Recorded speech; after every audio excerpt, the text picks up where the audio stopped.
Welcome to the International Myeloma Foundation's Regional Community Workshop. My name is Kelly Cox, and I'm Director of Support Groups and Regional Community Workshops, and I'm welcoming you here to my 114th workshop. I have been doing this for 19 years, and I've kept a tally. Next slide, please.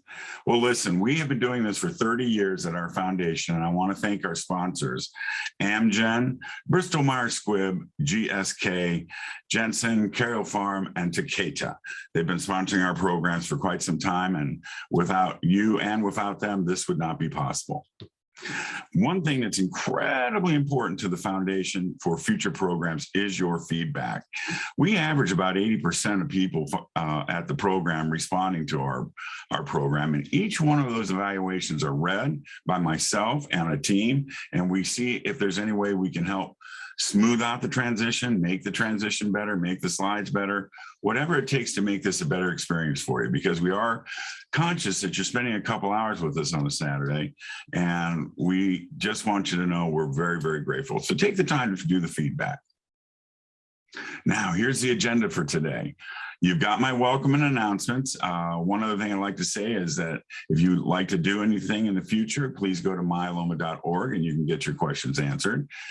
Then today we have the wonderful Dr. Frits Van Rhee, MD, PhD from the Winthrop P. Rockefeller Cancer Center in Little Rock, Arkansas. Rest assured, the tornadoes did not go through there. Then at 10:40 a.m., we have a question and answer panel.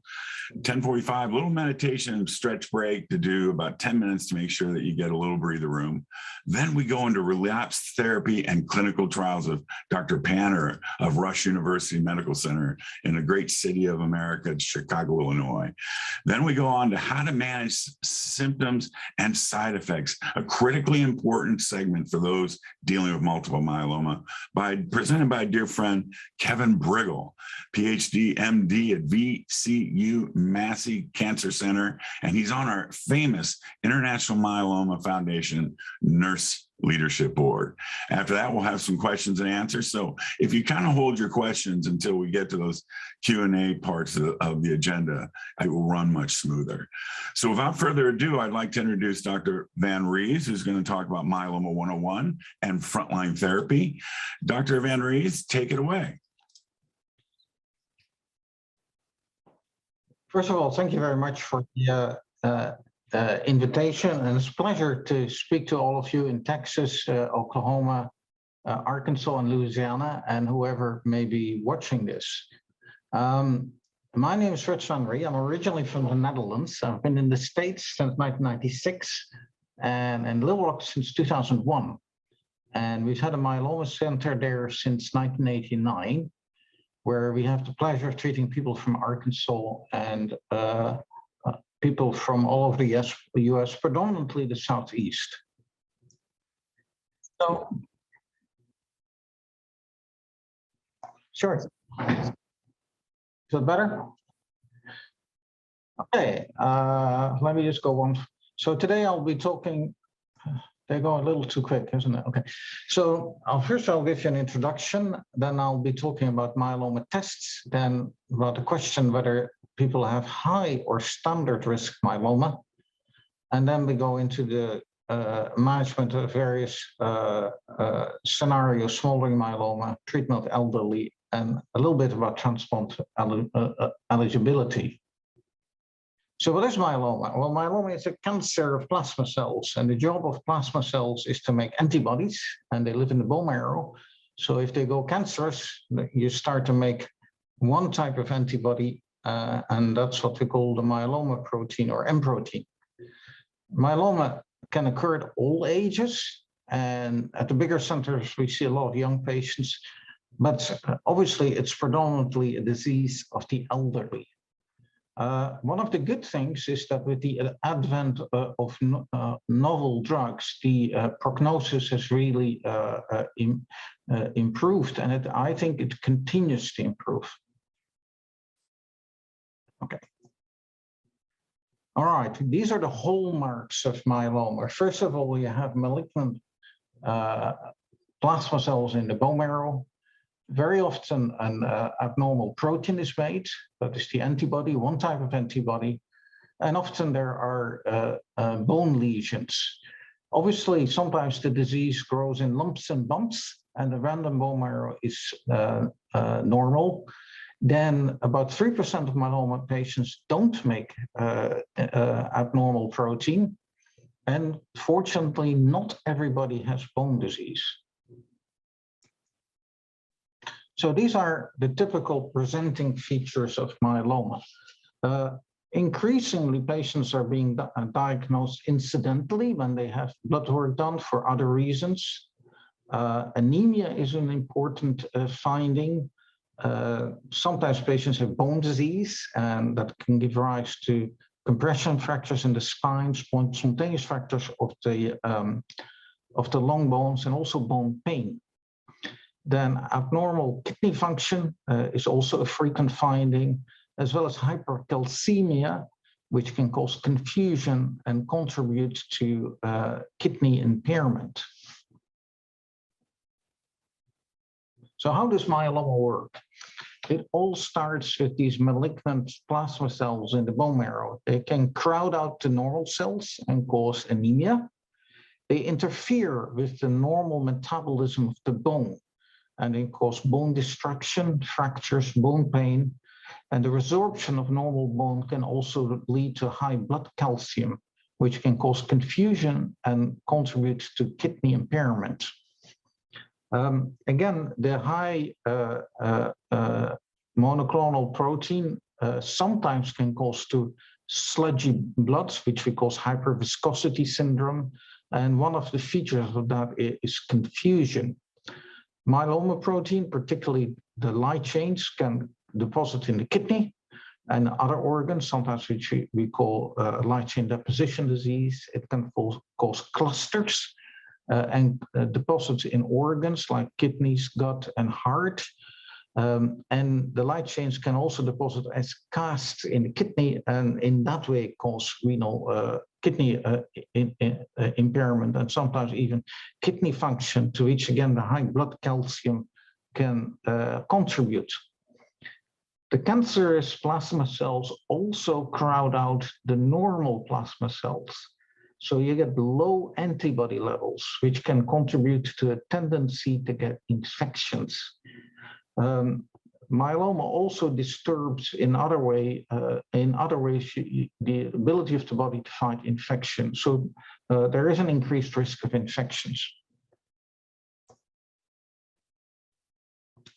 Commonly performed tests on myeloma patients to follow the disease and diagnosis are blood tests, urine tests, bone marrow biopsies, and various imaging studies. Here we see on the top left-hand panel a serum protein electrophoresis, and you can see a big spike, which is the large amount of monoclonal protein present in the blood of a patient with myeloma. So this monoclonal protein essentially is an antibody, and because the myeloma cells are cancerous, they make one type of antibody. And in the bottom left-hand panel, you can see what an antibody looks like.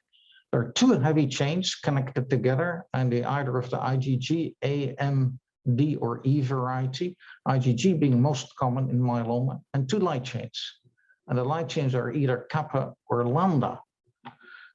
So that's what an immunoglobulin molecule looks like.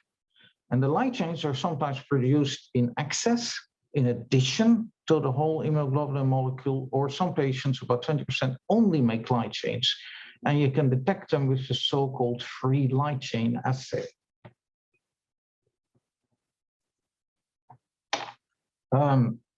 So here you can see again the M protein. You can see the two heavy chains in blue and two light chains in purple red.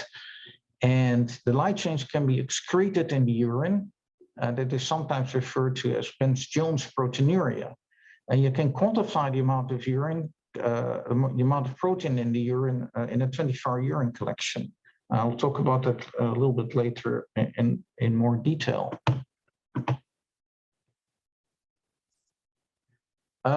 So we're measuring both kappa and lambda in patients. And for instance, if you have kappa light chain myeloma or an IgG kappa myeloma, which makes some additional free kappa, the ratio is very frequently abnormal. Now, both kappa and lambda can be elevated in renal impairment and kidney impairment because you excrete kappa and these light chains via the kidney. Other reasons for elevated kappa and lambda are an immune response or an inflammatory response, such as you can see in autoimmune disease. So you look at the ratio. There are different normal ranges for kappa and lambda in different institutions, which is always confusing. And if you have a kappa myeloma, sometimes the opposite light chain is very low, which artificially inflates the ratio. So sometimes you need to follow more the absolute values. The other thing to stress with these myeloma markers that it's important to look at trends. So don't go at one value. If your IgG is 1900 and 2 weeks later it's 1850, it's very likely the same. So the trends are very important rather than single values. Here you can see a serum immune protein electrophoresis in which an antibody is applied to detect what type of myeloma protein there is. So here this stains for IgA in the top-hand panel on the right and lambda. So there's an IgA lambda monoclonal protein there, and the light chains are excreted in the urine in form as protein. So here we are on the 24-hour urine collection, I hope, yeah. So what we do in the 24-hour urine is measuring the total amount of protein excreted through the kidneys in the urine. And the major protein in the blood is albumin, and the other are the light chains in the case of myeloma. So the amount of total protein is the amount of albumin and light chain together. So for instance, you can excrete 10 grams of protein and 9 grams of it is light chain. So you do this to track the loss of protein in response to therapy and also to see how the kidneys are faring. The other thing is that it's helpful at diagnosis to determine the type of kidney disease. For instance, if you have amyloidosis of the kidney, most of the total protein is albumin, and you lose hardly any of the light chains. The most common type of kidney disease is called cast nephropathy, in which casts are deposited in the kidney, and the amount of total protein is virtually all light chains. So very often by doing a 24-hour urine collection, you can avoid doing kidney biopsies because you can guess fairly accurately what's going on with the kidney. Imaging is very important in multiple myeloma. On the left-hand panel, you have a CT scan. CT scan is very accurate in looking at the bones and defining any bone disease and destruction of bone. On the MRI, you see the anatomy extremely well, also that of the discs and of the spinal cord. And you can see these bone lesions here in white in the left-hand side of the second panel. Now, the MRI gives you a beautiful anatomical detail, but it changes slowly over time. The third and fourth panel gives you functional tests. This is the PET scan. The PET scan is based on a sugar dye, and it tells you something about activity of the disease. So the brighter it glows, the more active the myeloma is. There's also something called a diffusion-weighted images MRI, which is again a whole body MRI. So it looks at all parts of the body, and it's dependent on the movement of water. So if there's a lot of cells somewhere, you can see a hotspot. The diffusion-weighted images MRI is sometimes advantageous because not all myeloma cells can metabolize the sugar dye injected during a CT PET scan. And again, this diffusion-weighted images MRI is very dynamic. So you see changes very quickly, and the regular MRI, the changes appear slowly. So there is not one type of imaging which is necessarily better. but it helps you to the tests more or less are complementary and give different information. Let me see here. Okay. So one important question is whether you have high risk disease. Now, this is a rather vexed and difficult question because it depends on how you define it. And the definitions are changing. Now, there are a couple of things that we all look at. That's called international staging, FISH studies, cytogenetics, and imaging. And just to make a few comments about that, this is the international staging system. This depends on serum albumin. The albumin goes low when you're quite sick and you don't make albumin, or you lose it in large quantities in the urine. For instance, if you have amyloidosis of the kidney, and sometimes the gut is affected by the myeloma protein and you get malabsorption there. The beta-2 microglobulin is important in diagnosis because it's shed by the myeloma cells, so it reflects tumor mass. It also goes up in kidney impairment because beta-2 microglobulin is excreted via the kidneys.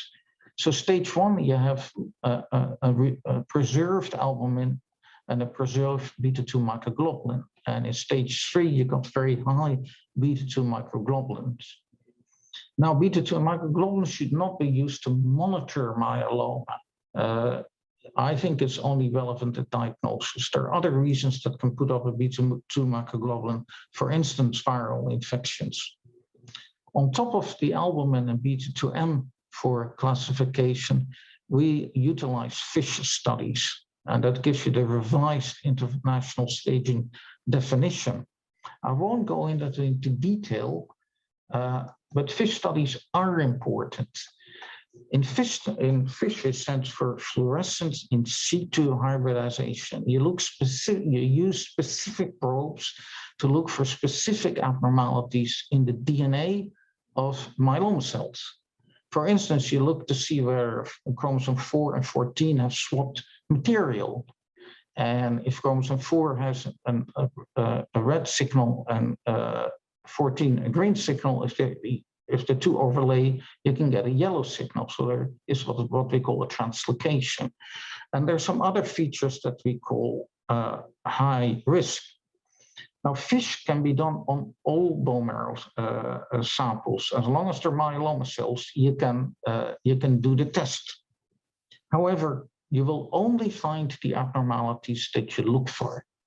So what you don't look for, you don't find. In metaphase cytogenetics, you take the myeloma cells and you grow them in the test tube. And then when the cells are dividing, you can look at all the chromosomes. And you get one chromosome from your dad and one from your mom. And here you can see a patient who's missing chromosome 10 and the X chromosome. There are also parts of chromosome 20 and 21 missing. And you can also see with the red arrows that parts of chromosome 1 have been amplified and attached to chromosome 13 and 15. So this allows you to see all the chromosomes under the microscope. However, it's critically dependent on the myeloma cells being able to divide in the test tube. And that occurs in only 30% of patients. So metaphase cytogenetics is not informative in all patients. Now, PET scanning is also important in myeloma in terms of deciding the extent of the disease, and also it has prognostic relevance. On the left is a normal PET scan, and you can see a lot of sugar-based activity in the brain, in the tonsils, in the heart where the blood pool is, and lower down you can see the two kidneys, and very low down the bladder. Now, in a PET scan, you can define hot spots in the skeleton where the myeloma is, and also outside the bone marrow, in the soft tissues. Now, PET scanning has prognostic significance. We found if you have more than 3 focal lesions on a PET scan that you do worse in terms of overall outcome. Also, in the bottom panel on the right, if the PET scan still glows after a first transplant, it means that the disease is still quite active after induction therapy and transplantation, that you have a worse outcome. We also looked at large lesions on this diffuse embedded images MRI, this whole body functional MRI. And if you look at the left-hand panel, you can see that progression-free survival, which is more or less survival without relapse, that you do significantly worse in the red line when you have big lesions on PET scan. So these are big focal lesions, and you can see 3 different images of patients. And we think that these big lesions are an area where additional mutations occur in the myeloma cells and where you get resistance to therapy, explaining the worst outcome. So, do I have high-risk disease? Well, that's always a very difficult question, and the answer is not that easy. It depends on how you define it, and really many factors come into play, and the risk classifications are changing. I will give you one example. The 414 translocation is classified as a high-risk abnormality by FISH. If you use another test called gene expression profiling, in which you define high risk very narrowly, then only 70% of patients, then only 30% of patients with a 414 translocation are actually high risk. So this whole risk issue is not so easy.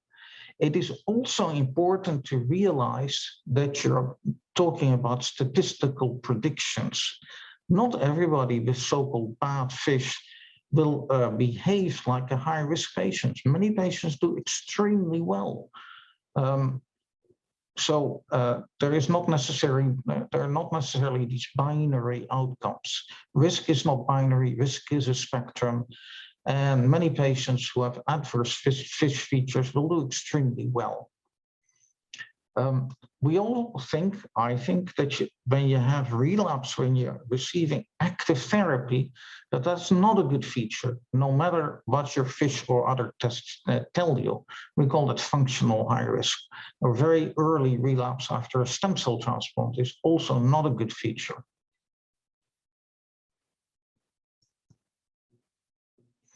Okay, one of the important questions is whether patients with smoldering myeloma need disease. So you have MGUS, smoldering disease, and active myeloma. In order to have active myeloma, you need to have elevated calcium, abnormal renal function, anemia, or bone disease. And more recently, features were added as more than 60% abnormal plasma cells in the bone marrow, a high free light chain ratio, and focal lesions on MRI. Many patients don't have these features and are classified as smoldering disease. And the question is whether these patients should be treated. And the risk of progression to symptomatic myeloma changes over time. In the first 5 years, 10% progresses. Over the next 5 years, 3%, and eventually it becomes 1% per year, similar to MGUS. So what you really have is that patients who progress early are really early pickups of myeloma. So how do we recognize these patients? Now, there are different ways of recognizing so-called high-risk multiple myeloma. And these different risk stratifications don't always identify the same patients. This is a model which is being frequently used at present. It's called the 20-20-20 model, where you look at more than 20% plasma cells in the bone marrow and spike bigger than 2.0, an elevated free light chain ratio. And this way you can identify patients at increased risk of progression to frank myeloma. So to treat or not to treat, that's the question. And you need to ask yourself the question, how good is the risk model? if we do treat, what is the goal? Delay progression, or do we want to go all out and try to cure patients? The idea of treating people early is that perhaps there are fewer mutations and the chance of a long-term excellent outcome is higher. However, this needs to be balanced by the notion that some people may get unnecessary therapy with risk of side effects and perhaps even death. So these are the options for treating smoldering myeloma, and this is not an exhaustive list. Now, let's just look at two extremes of this approach. If you go gentle with just Revlimid alone, and here you can see that patients who benefit from early intervention with Revlimid, with lenalidomide, are the patients with high-risk smoldering disease as identified by this so-called 2020 model. Now, this is a Spanish approach.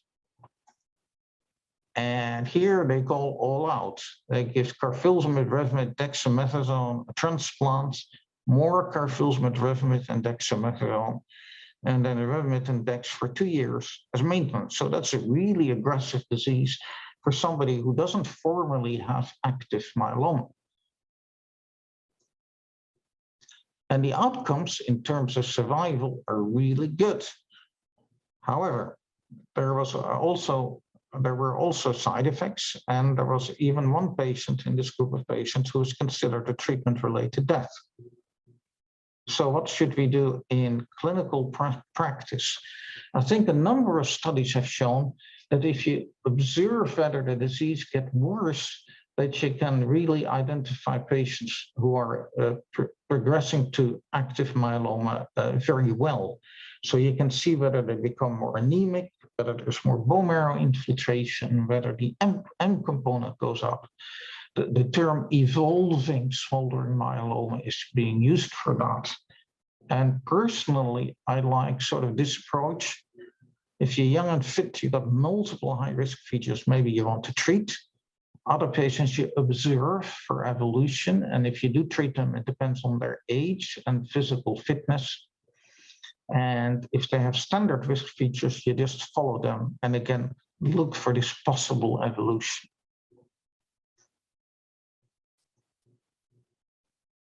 Okay, going to therapy. Well, there are a large number of myeloma drugs approved since 2000. I think I counted about 16 on this slide. And Dr. Painter is going to be talking more about relapsed disease.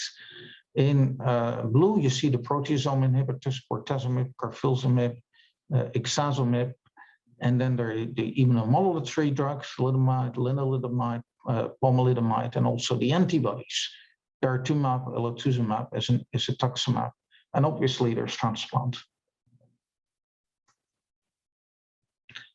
So it's important to ask the question whether somebody needs to be transplanted or not.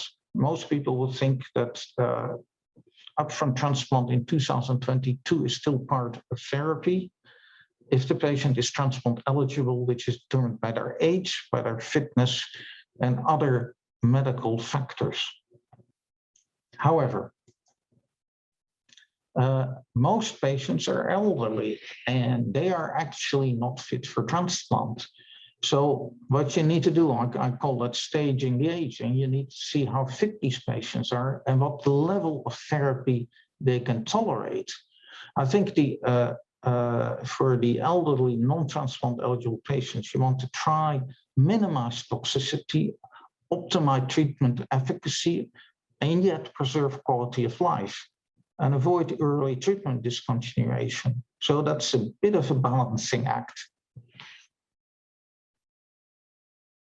And I think your goals are different there. If you have somebody who is 40, then they still have potentially 40 years to live. If you're dealing with somebody 85, who's 85, their life expectancy is a little different.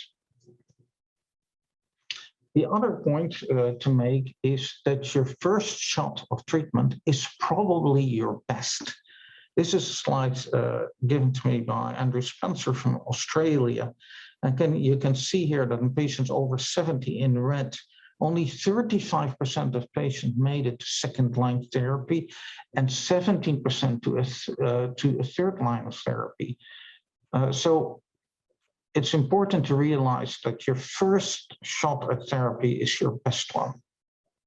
So if feasible, you should give your best therapy upfront to an elderly patient.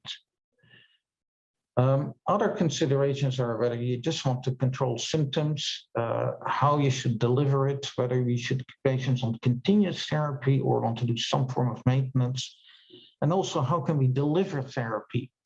Is the patient able to get subcutaneous or intravenous therapy, or is it difficult to go to the oncologist, and should we do oral drugs? And other factors come into play like heart disease, diabetes, and kidney disease, etc. So what do you do with the elderly patients? Here are some regimens. You can do oral Revlimid and dexamethasone. You can do Revlimid and dexamethasone with oral Ninlaro. Then there are the intermediate fitness patients where you can be a little bit more aggressive. And then you can do treatment like you do for younger and fit patients, like with daratumumab or Darzalex, together with Velcade, Revlimid, and dexamethasone. Or you could even consider them for some form of transplant with a dose, with adjustment in the dose of melphalan. So here, essentially, you need to tailor the treatment to the patient and to the treatment and to your treatment goals. So 3 drugs are better than 2. This is a SWOT study which compares VRD with Revlimid and dexamethasone, Velcade, Revlimid, dexamethasone with Revlimid and dex, and you can see that patients who do 3 drugs do better in terms of survival, relapse without relapse, as shown in the left-hand panel. An important trial is the so-called MAIA trial, where they compared the combination of Revlimid and dexamethasone versus daratumumab, Revlimid, and dexamethasone in older transplant-eligible patients. And these patients did much better in terms of overall survival in the blue line. And this slide actually shows the progression-free survival, survival without relapse. And here you do something which you should never do, that is compare different clinical trials in terms of survival with relapse. And you can see that on the far right-hand slide, part of the panel, you can see the Revlimid, dex, and daratumumab, and that does seem to be given much better progression-free survival. And some myeloma doctors think that this should be a new standard of care for the elderly. Regardless of whether you agree with that, the results with this combination are very good. Okay, going forward to the transplant eligible patients, and I won't go over the whole transplant approach here for the sake of time, but there is a lot of interest at the moment in a randomized study which is called the Griffin study. And essentially it compares Velcade, Revlimid, and dexamethasone, followed by a transplant with consolidation with Velcade, Revlimid, and dexamethasone, followed by maintenance with Revlimid, with the same regimen where patients at all stages get the Darzalex or the daratumumab antibody. So here we use what is called the quadruplet in medical terms, VRD, daratumumab as induction and as consolidation, and Revlimid and dexamethasone as maintenance. So this is the progression-free survival, survival without relapsing, and it's not reaching quite statistical significance, but you can see that patients who get daratumumab in their treatment seem to fare better. And obviously, further follow-up will have to show whether there's also a difference in overall survival. But a lot of us now like to use an induction, not VRD, but add daratumumab. So it is likely that the VRD induction standard is going to be replaced in the United States by VRD Darzalex or VRD daratumumab. If we look during maintenance at MRD negativity, and MRD stands for minimal residual disease. That is, by special tests, no detectable disease in the bone marrow. And if you look at the percentage who has no MRD negativity in a sustained fashion, then you can see that the percentage of patients who were treated with on the daratumumab arm did significantly better. And to finish, and leading into Dr. Painter's talk as well, I think there is still an unmet need in myeloma. Patients with higher risk myeloma seem to do significantly worse. These are patients treated in our institution very aggressively with 2 transplants and 3 years of maintenance with velcade-derivimab and dexamethasone. And there are 3 protocols of that. And these patients don't have good outcomes. When you add in the daratumumab, that's the top line here in brown, they seem to be doing better. However, I think that these patients need a conceptually novel approach. And I think that's where some of the new immunotherapies come into play. Antibody drug conjugates like belantamab, bispecific antibodies, which I'm sure Dr. Painter is going to mention, and also the exciting development of CAR T cells. In fact, one of the important questions is going to be whether CAR T cell therapy is going to replace stem cell transplants. This is a study called CARTITUDE-6, which is mainly a European center, but some of us in the US are going to participate in this as well, which compares standard transplant in the regimen with CAR T cell therapy. So here the question is whether CAR T cell therapy can replace stem cell transplant. So I think that we're going to see these novel therapies earlier during the treatment course and not just at relapse. So overall, I think this is my last slide. I think there's time, and we spent enough time to listening to me. I think now I need to listen to all of you who have the questions. And I thank you for your attention. That was fantastic. I love the Albert Einstein quote. You know, a lot of doctors such as yourself do that, and I'm amazed by what happens. So I really appreciate your talk, Frits. It's always a learning experience. Hey, listen, people, remember I mentioned the Q&A window, or you want to ask a question or something, please do so. And we do have a few questions here. Kevin, do you see the questions? I do indeed see the questions. We have a couple coming in, and I'll direct these then to Dr. Van Rhee. And so first question comes in from listener George Chen, and he's asking about liquid biopsies and looking, rather than doing bone marrow biopsies, is there any role for liquid biopsies with next-gen sequencing or flow, or even perhaps mass spec to replace bone marrow biopsies to follow patients during treatment and even after?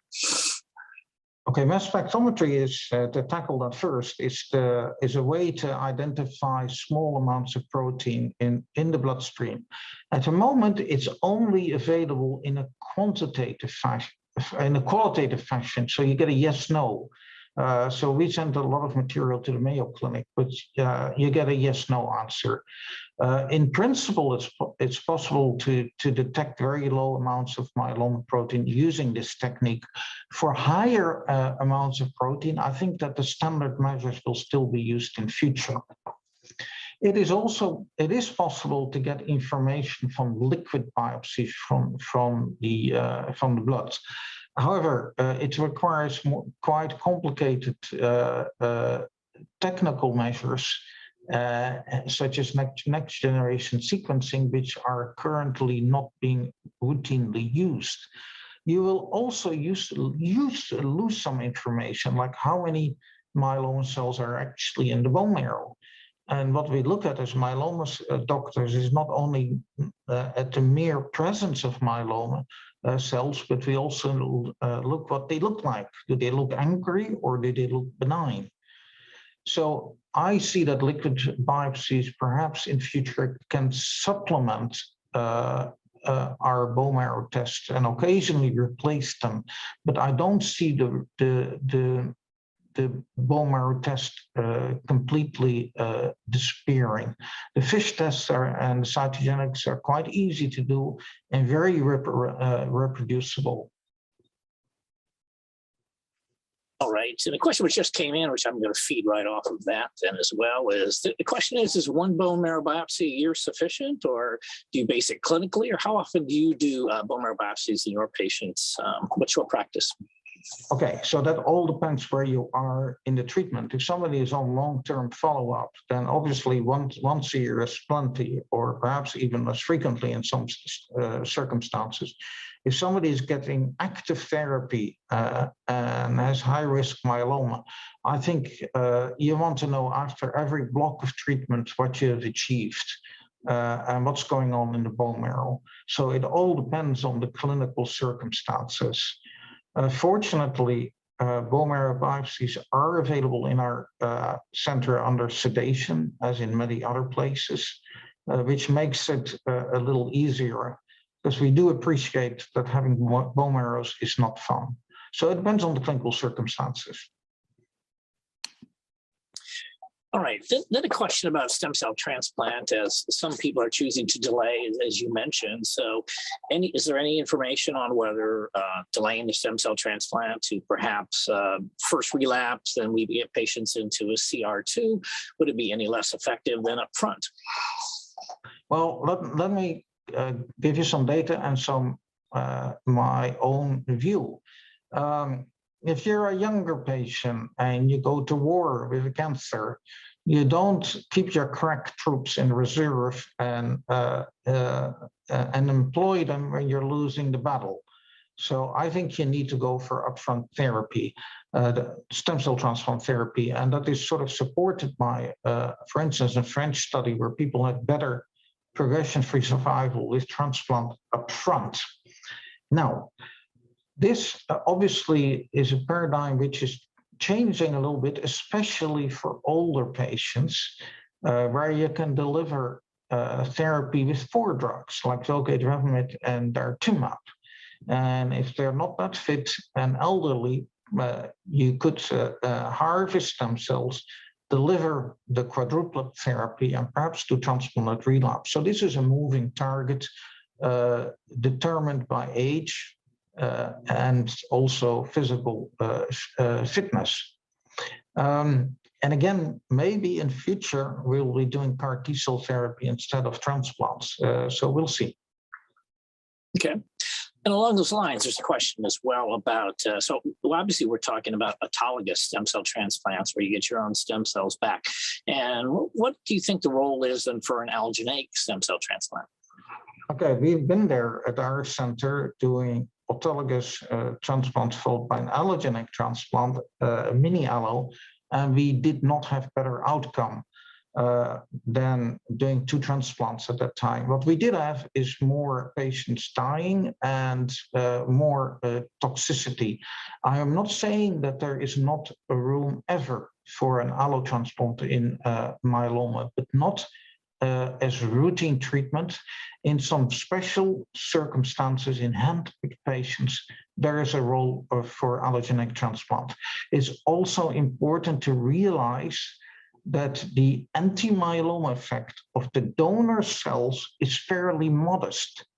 And that particularly when you have more aggressive myeloma, it is not powerful enough to overcome these aggressive cells. Okay, a couple of questions here about maintenance. And of course, the typical maintenance is going to be Revlimid for the most part afterwards. But what if you had a reaction to Revlimid after, let's say, stem cell? What do you use for maintenance in your institution? Okay, so we So the first point to make, in my view, is that maintenance is a misnomer. Maintenance is treatment. Maintenance is not meant to keep you where you are, but maintenance is meant to reduce the myeloma further and to improve outcomes. So maintenance is very important. We historically have been doing actually maintenance with 3 drugs, Velcade, Revlimid, and dexamethasone, which is a very aggressive approach and perhaps overkill in some patients. But the outcomes with that are very good. Also, the field is now, particularly in more high-risk myeloma patients, moving towards using more than Revlimid, or perhaps instead of Revlimid, a drug like Velcade. And if you look at the Mayo algorithm, they recommend a proteasome inhibitor, a Velcade or carfilzomib-based regimen. And there is also a lot of interest, and some of us are doing this already, adding the Darzalex drug to the maintenance. So options are either doing a proteasome inhibitor, Darzalex, or a combination thereof. And so along that maintenance / continued treatment, and I do like the idea of continued treatment rather than maintenance. Is there a time you stop that? Do you do any MRD testing and base any discontinuation of that treatment on MRD status? No, I think that's an extremely important question, and we don't quite know the answer to that. And there are a lot of clinical trials ongoing. So the issue is, how do you detect MRD and how long do you need to be MRD negative before you can stop treatment? The old thinking was that, well, you do more or less Revlimid forever, or some people at least do that, and others stop at a certain time point. It will be a very interesting question whether we can find that some patients who are sustained MRD negative eventually will not relapse. Then there are patients who belong to certain myeloma subgroups. So, for instance, patients with a clear preceding MGUS state, or subgroups of patients with the 11-14 translocation, where MRD negativity is actually not that important. They will do extremely well, whether they MRD negative or positive.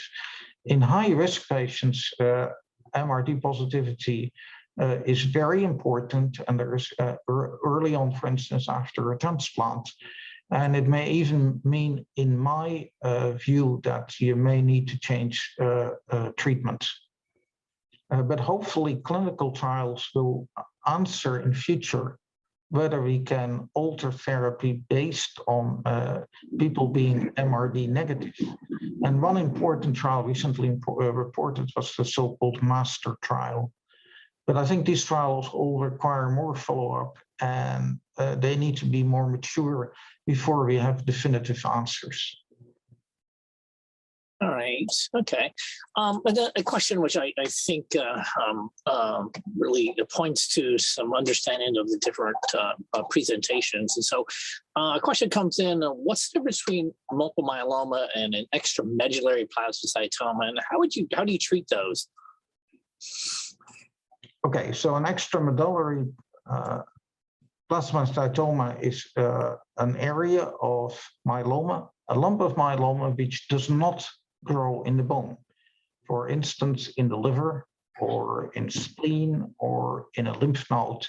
In most of these patients will have generalized myeloma. Presentation with an extramedullary plasmacytoma on its own does occur, but is rare.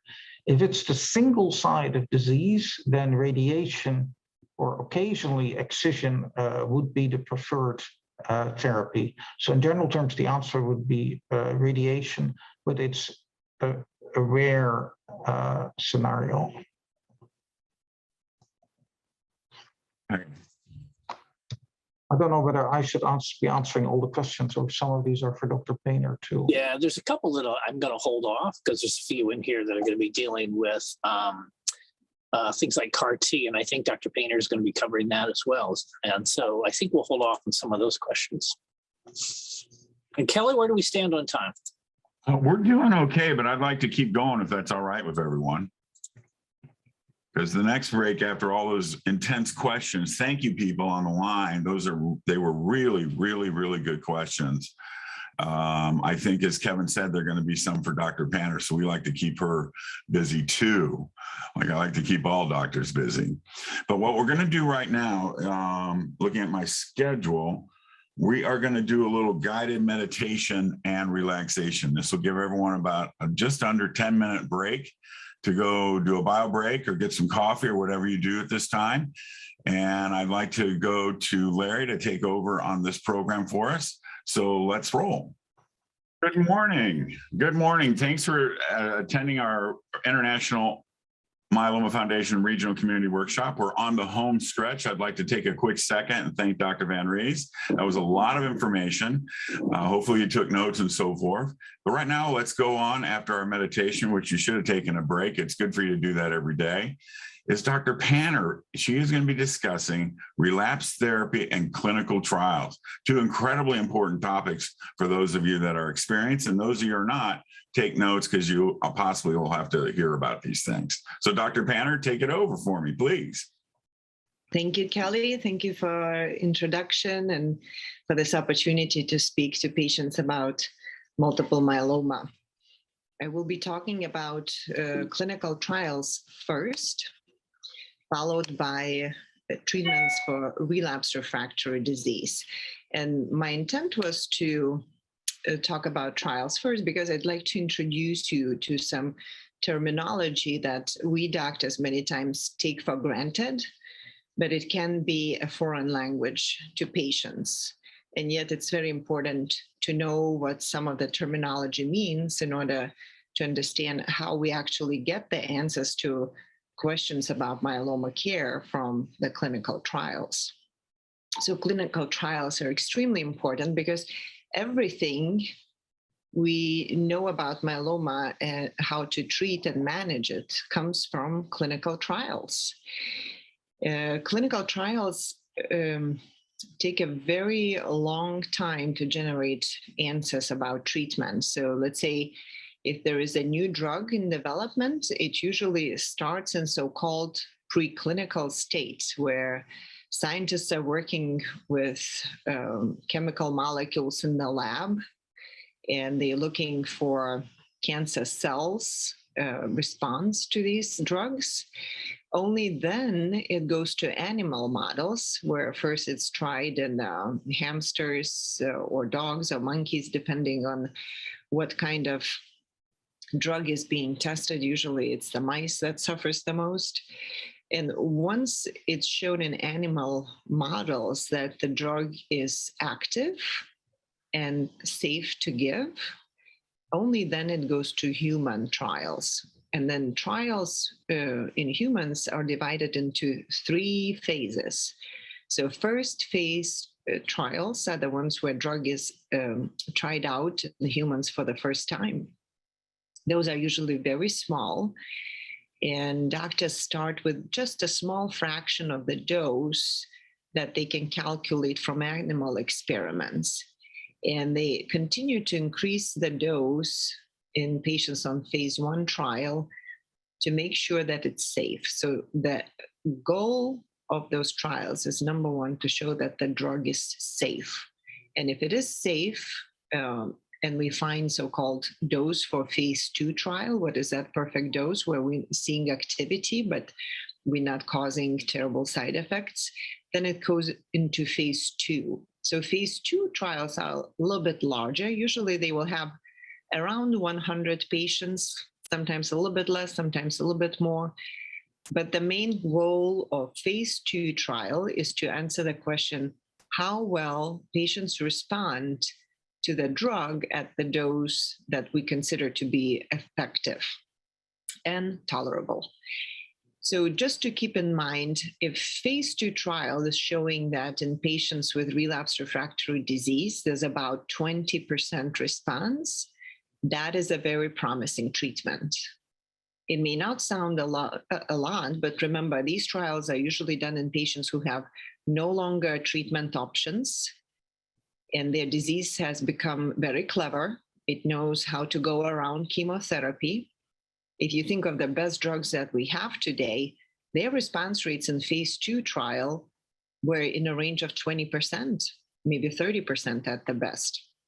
And I want you to hold on to that number because you will see a startling difference in nowadays clinical trials that are happening for relapsed refractory myeloma.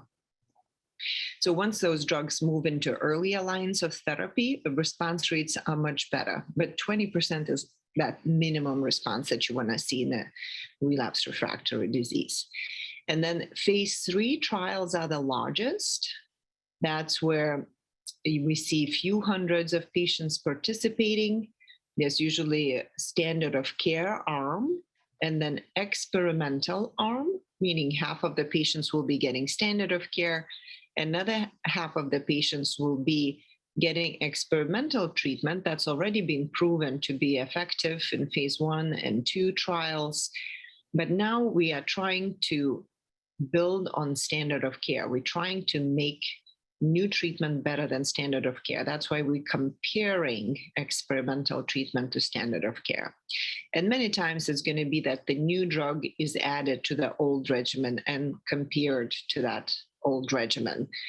Like Dr. Van Rhee showed earlier, the Griffin trial is where daratumumab is added to the backbone of regimen called BRD, which was standard of care for the longest time in myeloma.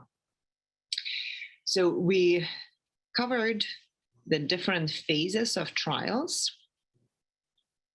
Now, I will reinforce again that when patients are out of treatment options, they've had multiple relapses, they've gone through what's FDA approved for treatment of multiple myeloma, we call that type of state of disease relapse refractory. And that's where patients should look for phase 1-2 trials. If they are still in a good enough health, they could try new therapies that are not FDA approved, but in early development. Into earlier lines of therapies, we usually don't introduce drugs that are completely unknown.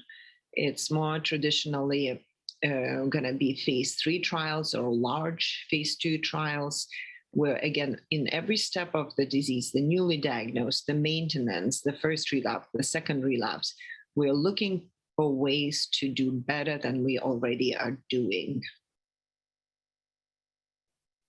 So terminology that I'm gonna give you a little glossary on, phase of the trial, that's important to know when you are reading data about new drugs or considering participating in a clinical trial. Pay attention to what phase trial that is. What is patient population? So I see that there are a lot of questions now about CAR-Ts and bispecifics, and we'll talk about them very soon here in a few minutes. But again, gotta pay attention that those are now approved for patients with relapsed refractory disease. So if you have newly diagnosed multiple myeloma, you are in different population. That trial results do not apply to you, right? So understand what was the population of patients, were they newly diagnosed, high-risk myeloma, smoldering myeloma, relapsed myeloma, you know, if that trial data actually fits your situation. Randomized trials, those are the ones where we have two groups of people. Half of the patients are getting experimental and half are getting standard of care treatment. Randomization, meaning which group you're gonna belong to once you enroll in a clinical trial, is done by computer. So that's the only way to be unbiased. Neither patient nor doctor should be making a decision on a clinical trial.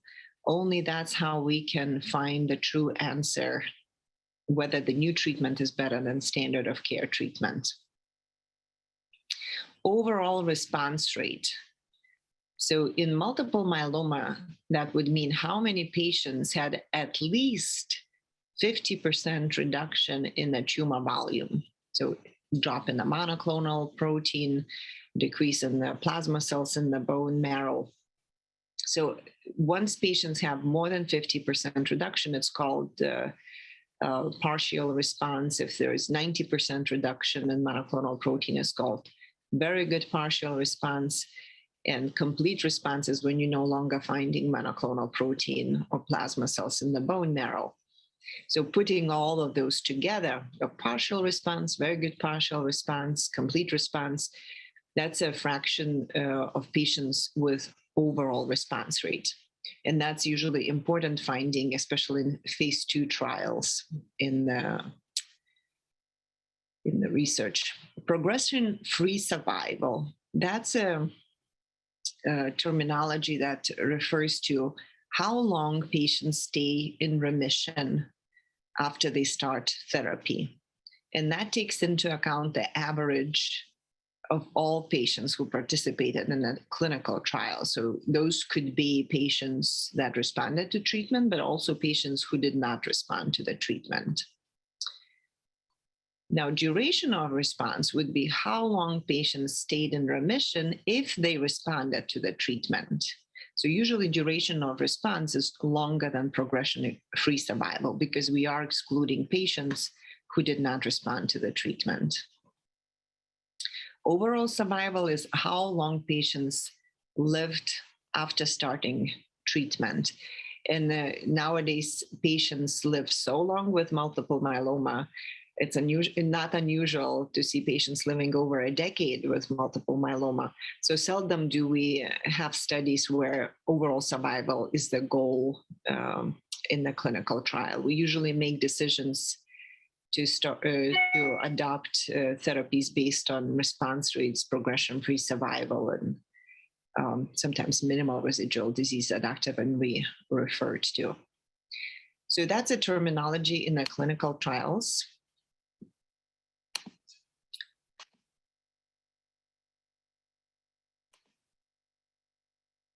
The other thing you need to pay attention to when you're reading about new drugs in development is the adverse events. So you could have a very effective drug, but if it has side effects that are potentially dangerous or could impair your quality of life, that too would go into decision-making which therapy to use. So always balancing the benefit with risk involved. Triple class refractory multiple myeloma is the greatest unmet medical need for patients with multiple myeloma. So what do we mean when we use this word? Triple class refractory, you will hear a lot these days if you're reading about new drugs in development. So when we say triple class refractory, we mean that the drugs in the 3 largest groups of drugs for multiple myeloma are no longer effective. So one group would be immunomodulatory drugs or IMiDs, and you may know them as lenalidomide or Revlimid is a trade name, pomalidomide or Pomalyst is a trade name. Another large group of drugs is proteasome inhibitors, and here we have bortezomib, also called Velcade, ixazomib, also called Ninlaro, and carfilzomib, also called Kyprolis. And the third largest group of drugs is anti-CD38 monoclonal antibodies. So those are daratumumab and isatuximab. You may also know them as Darzalex and Sarclisa. Autologous stem cell transplant don't go into calculation of triple class refractory disease. That's a separate treatment modality. But once these drugs in these 3 major groups no longer work, patient has triple class refractory disease. And this is where we really need new therapies. And there is a large group of drugs or treatment options that are coming in a new group called anti-BCMA therapies. So we have at least 3 ways of target molecule called BCMA, which lives on, is expressed on multiple myeloma cells, on the cancer cells. There are 2 therapies that are already FDA approved, and one is antibody drug conjugate, belantamab mafodotin. Another one is CAR T cells. Actually, there are 2 CAR T cells now FDA approved, ide-cel and cilta-cel.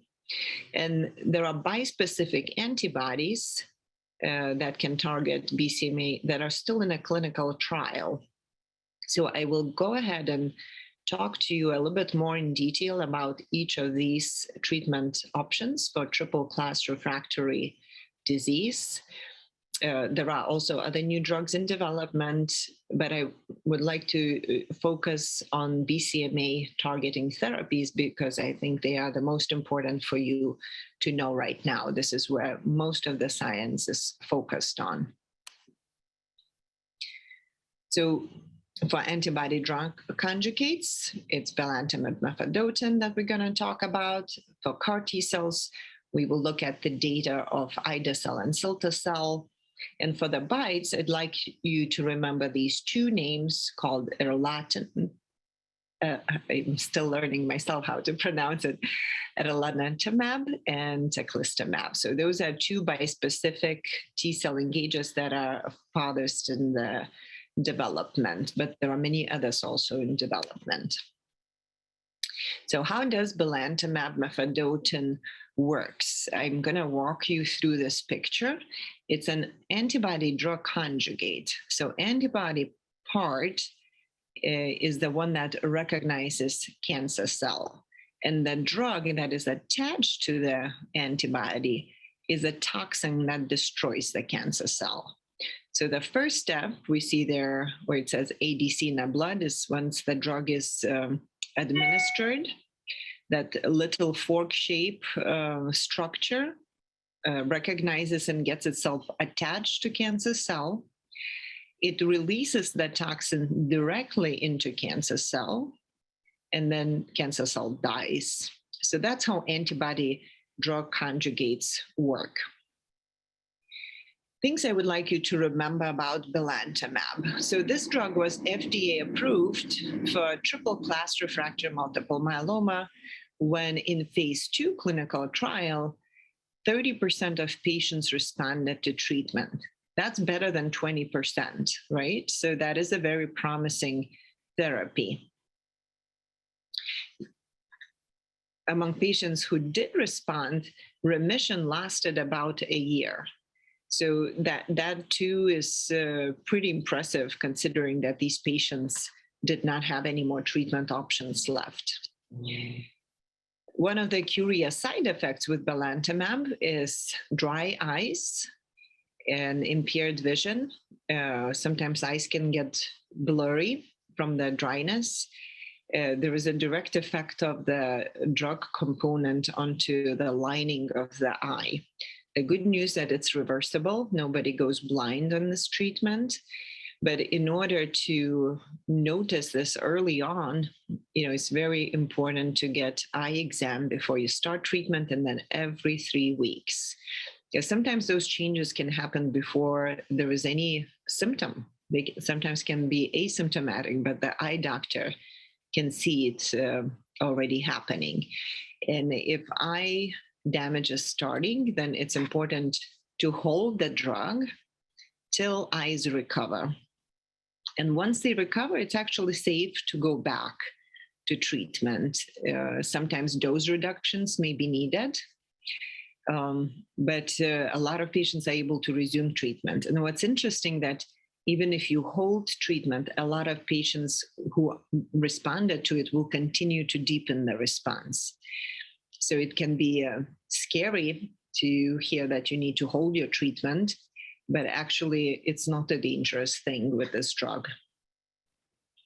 Now, the benefits of belantamab, it's easy to access. Practically every oncologist should be able to administer it in their office. It's pretty convenient. It's about 30-minute intravenous infusion given every 3 weeks. And other than these dry eyes, it's actually very well tolerated. There are some maybe low blood counts that we can see with this drug, but low blood counts don't hurt. Seldom are they low enough to need blood transfusions. And what's also unique about this drug that it can be given without steroids. I think if you've gotten treatment for multiple myeloma, you know how difficult it can be to tolerate dexamethasone or prednisone. So this drug actually is probably one of few that you can give without dexamethasone. in multiple myeloma. Now, what are the problems with this drug? First, that you continue treatment for a long time. That's unfortunately nature for most treatments for multiple myeloma, that those are very long-lasting therapies. The side effects to the eye, sometimes it can affect your quality of life. People may not be able to drive for a period of time if the eyes are truly blurry. And then now you need a visit with 2 doctors instead of just 1. So even drug is given every 3 weeks, you still end up doing multiple visits because now you need to have an eye exam added to that. Now, bispecific T-cell engagers are another way that can attack BCMA targets in multiple myeloma. So in this case, we have 2 monoclonal antibodies. See those 2 structures, fork-like structures? That's how we usually symbolically picture antibodies. So one antibody is going to be recognizing cancer cell, and another antibody is going to be recognizing immune system cell called T cell. So those antibodies are attached to each other, and they are able to bring a cancer cell with a T cell together. The problem with many cancers, not just multiple myeloma, is that our immune system stopped recognizing cancer cells and just lets them grow. Normally we all are making cancer cells every day, but immune system is able to recognize that they are cancerous and eliminate it. Well, not the case in patients with cancer. So this is kind of a way to educate your immune system to do what it was supposed to do in the first place. So bring those T cells where they're supposed to do the job and get them activated to kill the cancer cell. So very, very promising technology, not yet FDA approved, just in clinical trials now. But if you have triple class refractory multiple myeloma, I definitely encourage you look for the clinical trial in your area. Response rates are 60 to 70% in phase 1-2 trials. Again, very early data, but those are remarkable response rates. The drug is given as injection under the skin or intravenous infusion. They are not pills. Patients need to be coming for those infusions. And first time when you get, your immune system can be activated in a way that it causes a very strong reaction. We call it cytokine release syndrome. So if you can imagine your worst flu ever, that's what cytokine release syndrome is. Your whole immune system is wrapped up. There's a storm going on. But once you get through it, and it can be managed, we have ways to treat the cytokine release syndrome with steroids, with some other medications that bring down inflammation, then things get easier. Another peculiar side effect is neurotoxicity. And this time it's not so much peripheral neuropathy, which unfortunately a lot of myeloma patients are familiar with. This time it's more of a central nervous system. So patients could develop a moment of confusion, seizures, obtundation, slurred speech. They also tend to be transient, and very few patients will have severe reaction. They're usually relatively mild and manageable. So, and that's going to happen most of the time in the beginning of the treatment, more likely to happen if patients had severe cytokine release syndrome. So really important to act on that inflammation early on to also help prevent neurotoxicity. So the 2 names that I mentioned earlier, elranatamab and teclistamab, are probably the most famous bispecific T-cell engagers, the most advanced in development. There are so many others in clinical trials, though. So elranatamab, we already have a data from phase 1-2 trial where 58 patients participated. 70% responded. At 6 months, duration of response was 92%. The studies are still fairly early, so we don't have longer follow-up to know how long actually patients stay in remission, but we know that practically in 6 months, everybody is still in remission. 83% of patients get that cytokine release syndrome. That's a lot, but most of them are considered mild. Grade 1, 2, that means we can easily overcome it.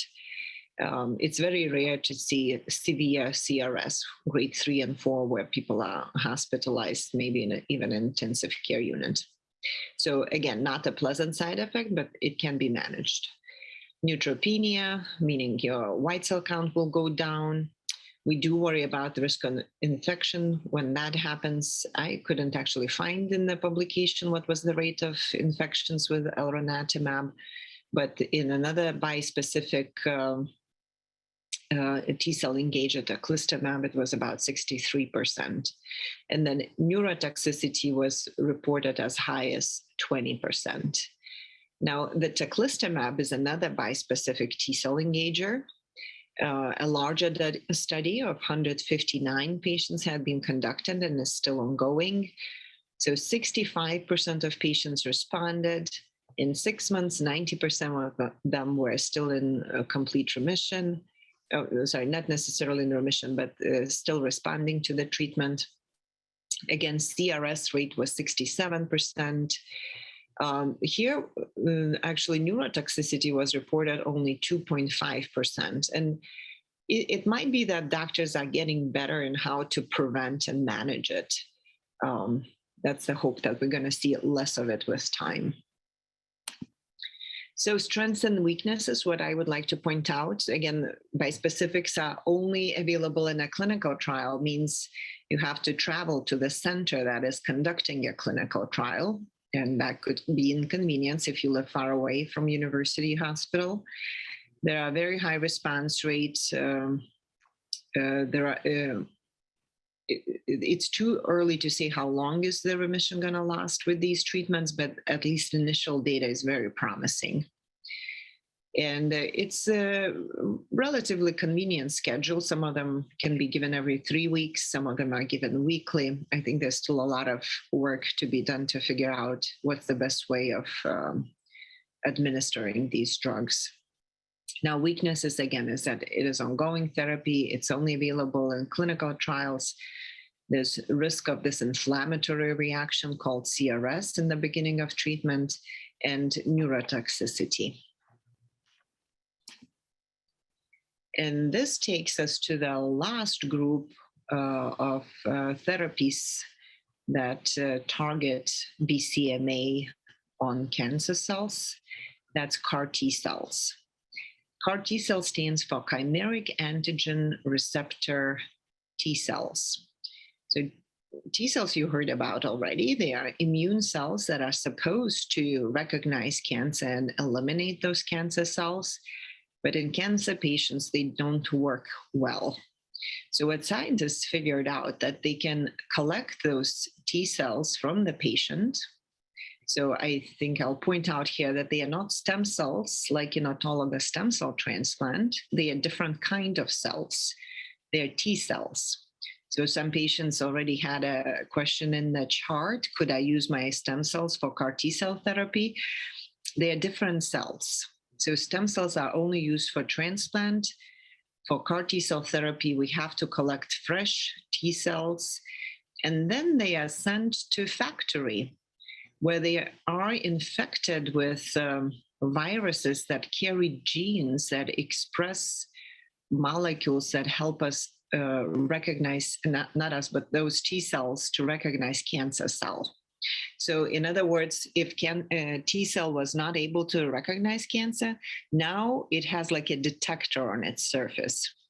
So then they multiply these new educated engineered T cells, and then they ship them back to the patient. They infused a lot like a blood transfusion bag. So in that way, it is similar to transplant. There's no surgery involved here. And once those T cells are infused, they start to kill cancer cells. Let's take a look at what these CAR T cells promise us and why they've gotten so much fame so far. So response rates are really very impressive. These studies for ide-cel and cilta-cel also were done for patients with triple-class refractory multiple myeloma, meaning patients who no longer have drugs available that would treat their myeloma successfully. And with ide-cel, there was 73% response rate. With cilta-cel, it was 98%. And what's even more striking is that 83% of patients had complete response. So this is unprecedented in history of multiple myeloma and perhaps even in oncology. These are extremely high response rates, especially given how aggressive and refractory the cancer was at that point. So with ide-cel, median progression-free survival has been reported 8.8 months. So again, that takes patients into account who respond and don't respond to the treatment. The rate of cytokine release syndrome was about 84%, and only 5% though had a very severe reaction, grade 3 and 4. ICANS, so-called neurotoxicity, was in 18% of patients. 69% of patients had infection. It's a tough treatment. Patients have to spend a couple weeks in a hospital, just like after stem cell transplant. You know, the blood counts get low, you get this inflammatory reaction with fever, and there could be some confusion. Some patients will end up in intensive care unit. But once they recover, then they are done with treatment. Now, with cilta-cel, you see that with the second generation CAR T-cell, we see even better responses. 98% and 2-year progression-free survival, 67%. So meaning at 2 years, 3 quarters, 67% basically of patients are maintaining remission. That's very impressive.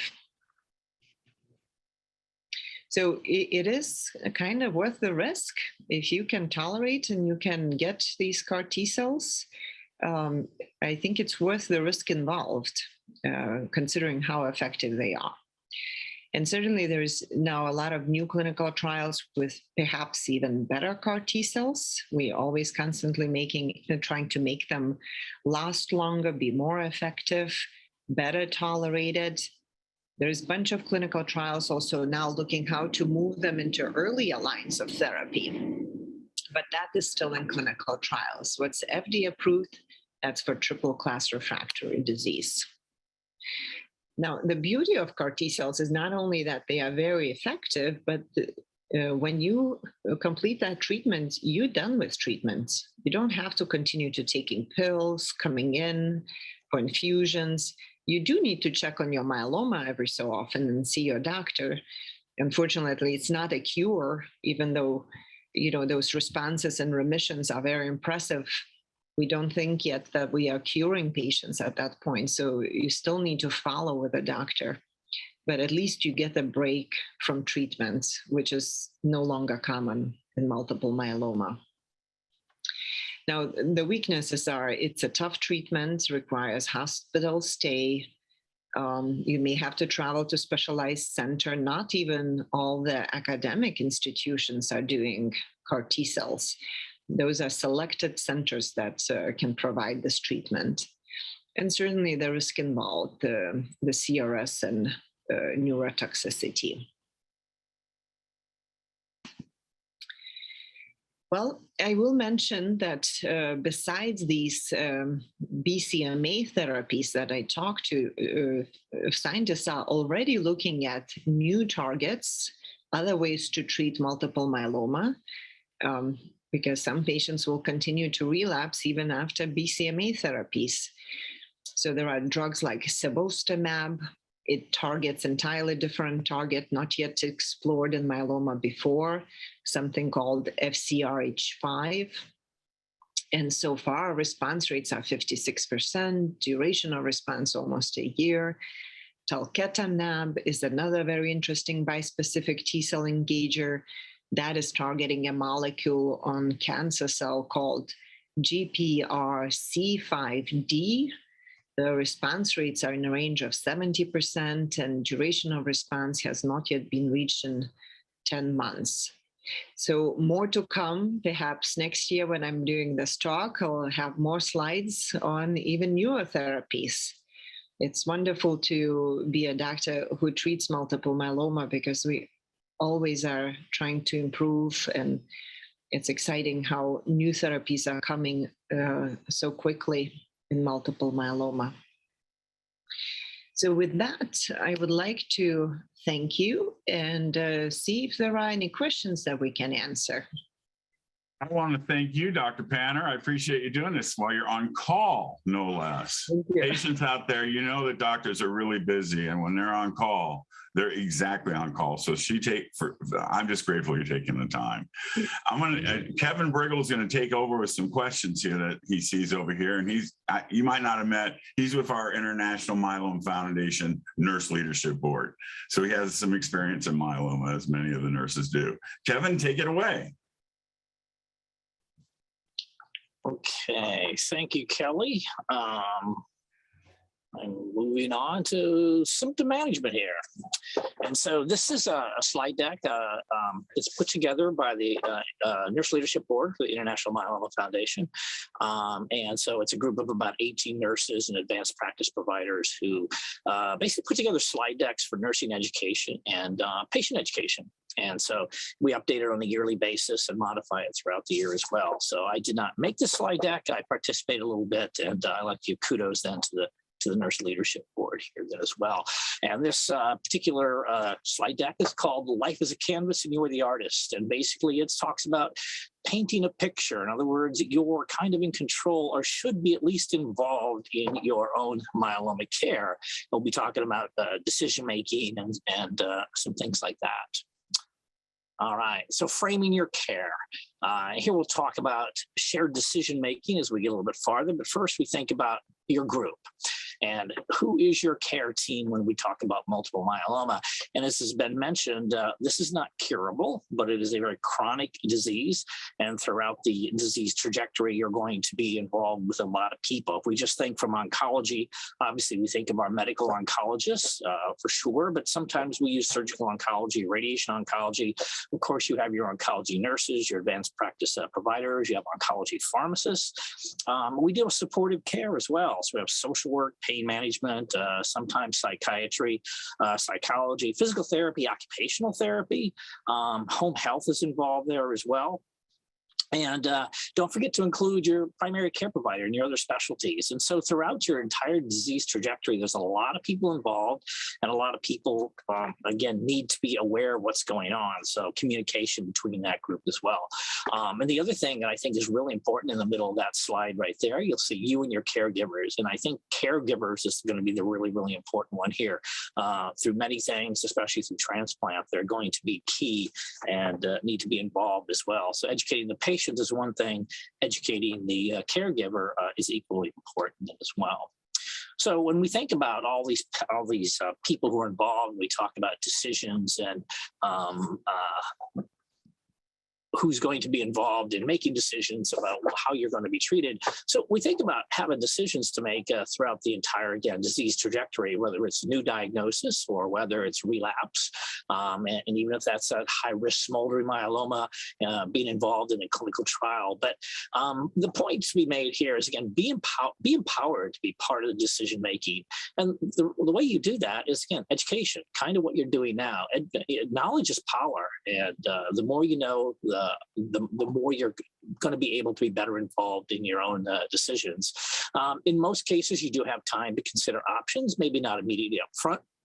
But certainly when we're talking a little bit farther down the line during relapse, you don't have to make a decision in one day and say, okay, this is my choices. This is what I got to do. Take time to think about it. Use those reliable sources of information like you're doing today. And what are your goals? What are your preferences? Think about how you want to be treated. Do you want an all-oral regimen? We have those. IV, how often do you want to come into the clinic? And I think Dr. Panner pointed out some of the pluses and minuses to some of those different regimens. Sometimes it's every 3 weeks, sometimes it's weekly.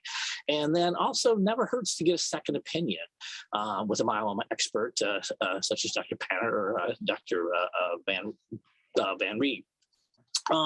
And talk about your goals and preferences as well. So what are your priorities? But what it all comes down to is what you see over here on the left, a treatment decision that involves a whole lot of things: your preferences, the data, clinical trial data, and the clinical experience of the person who you're working with. All right, so the color wheel treatment, again, treatment options, side effects, a lot of treatment options. Dr. Van Rhee talked about all the different drugs that are now available that weren't available years ago. And the other thing about those 14, what we would call novel drugs, not even talking about some of the chemotherapy agents, is that of those 14 drugs, we actually can put them all in combinations as well. And so it's not just one drug, but many drugs in combination, a lot of different options. Basically, though, when we think about treating myeloma, traditionally, we've kind of broken the whole pathway up into a transplant eligible and transplant ineligible patients. So for the transplant eligible, it's always been initial therapy, sending patients to transplant, and then maintenance, or as Dr. Van Rhee would say, it's not really maintenance, but continued therapy. If you're transplant ineligible, initial therapy, and then consolidation, maintenance, or continued therapy then as well. Unfortunately, patients are going to relapse. And so it's that treatment of relapse disease, again, where we're having a lot more options down the line. And hopefully, again, as time goes on, relapses are less and less, and the duration of response gets longer and longer for all of our therapies. The important thing to point out is what's on the bottom here, where it says everyone, supportive care. The supportive care starts with initial therapy, and it continues throughout the entire disease trajectory. Supportive care can change. Initially, a lot of supportive care is managing the side effects related to the myeloma. So people have pain, people have anemia, people have fatigue, and as time goes on, hopefully the myeloma treatment takes care of that. And then we have to be thinking about how do we manage the side effects of the drugs that we give. And so supportive care is in the continuum, whether or not you go through transplant or not. And so talking about autologous stem cell transplant, and I think it was alluded to here that there really are no black and white answers on deciding to undergo a transplant. Some people choose not to go through a transplant. Sometimes it's based on age. So they may be eligible, but they feel they're too old. The toxicity might be too much. Some people, insurance is an issue, so cost certainly. Some people it's work. They just can't afford to take the time off work, and it is a time commitment. We'll talk about that in the next slide or two then as well. And it's not just work for some patients. Sometimes it's the caregiver. You're going to need a caregiver throughout the transplant process. And so sometimes it just doesn't work out from that standpoint. So we do think it's really, really important to have a transplant. But again, sometimes it's just not for everybody. As you see there, it is a commitment for you and your care partner. So when we think about the transplant process here as we go through this. Again, when is transplant right for me? I think that top slide up there, current studies continue to support early autologous stem cell transplant. That's really the key thing here. But again, making that commitment, it is a commitment. This isn't something you decide to, well, I think I'll do it, or I think I'm interested in doing it.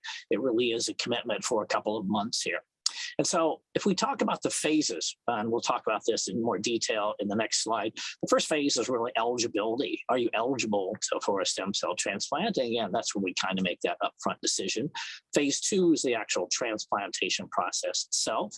And then phase 3, what happens in post-transplant. And that's kind of shows here called transplant by the number, painting by number. So in phase 1, it's eligibility. Well, where does this take place? Well, it takes place at the transplant center. And unless you're a person who does transplant, you're really not completely qualified to make a decision whether a person is transplant eligible. There may be comorbidities and things like that need to be considered. So when we think about eligibility, we want to think about your treatment response. Obviously, those patients who get into the best, most deep deepest remission in initial therapy are going to do best with their transplant as well.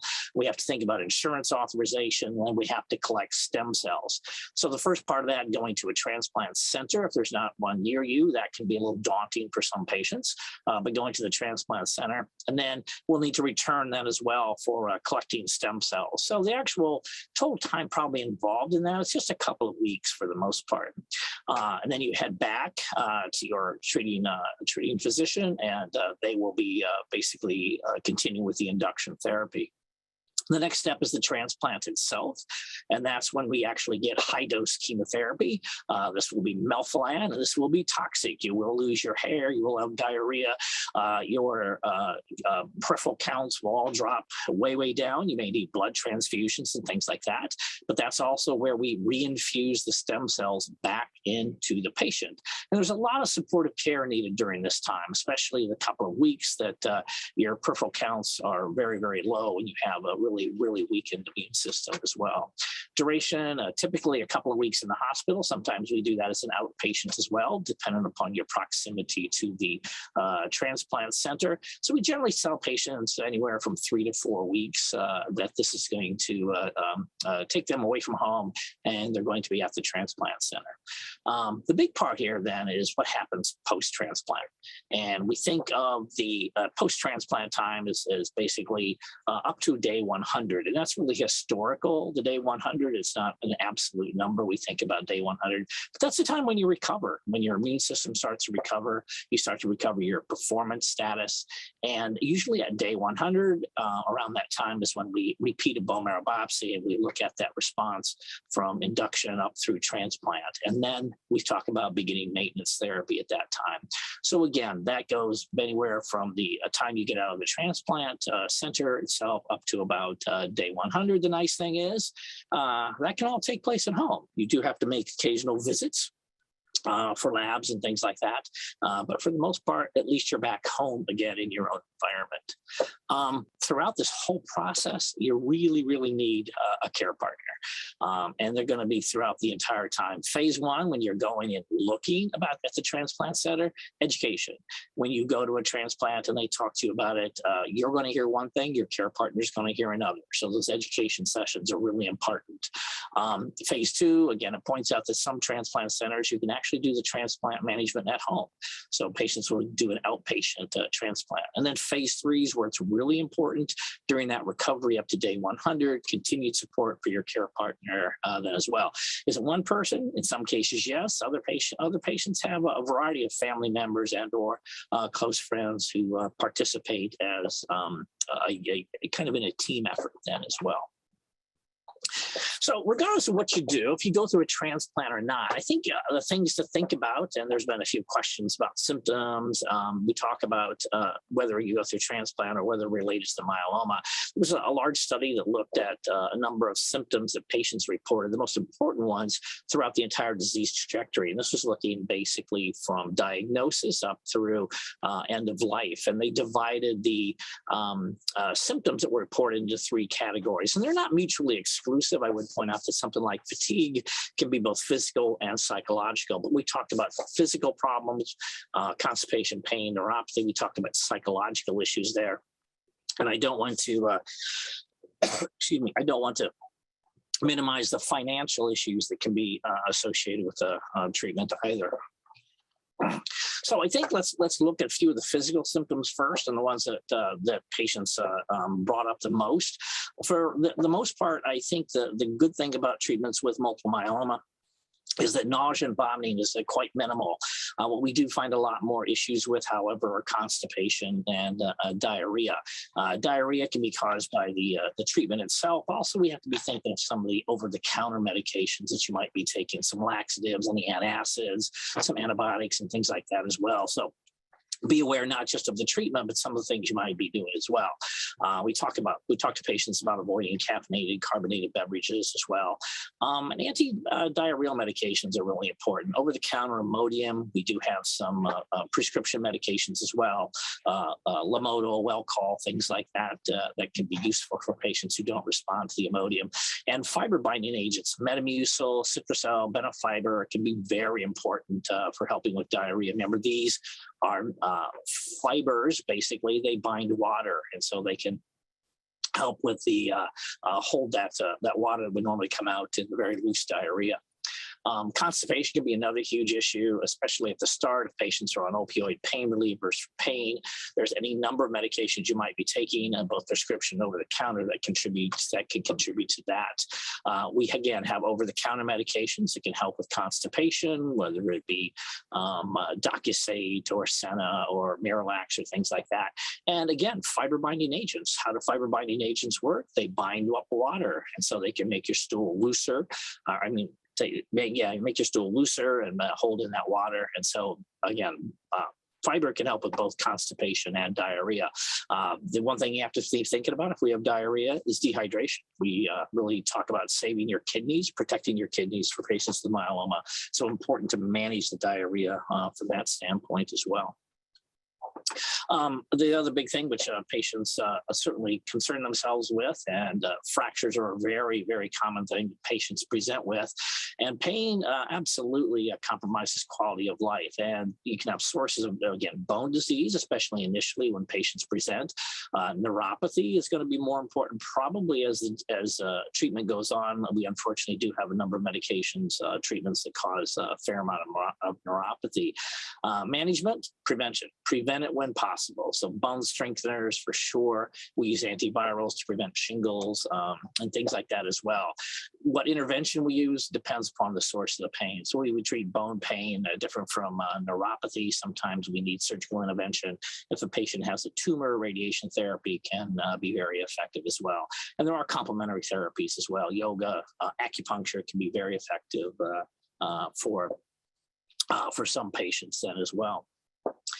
Probably the pain, which gets the most headlines here, is a peripheral neuropathy. And that, again, is it can be present when patients are diagnosed, but very often it's something that is caused by our treatments for the most part.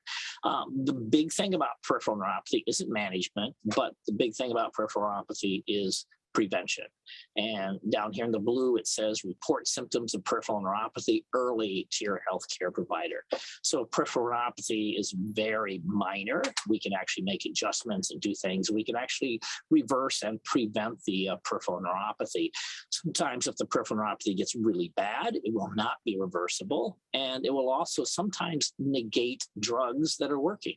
So if you're taking a drug and it's working really well, but causing neuropathy, and we have to get rid of it, we've taken one weapon out of the arsenal that was working or could be working just because of side effects. So prevention is really going to be the big thing.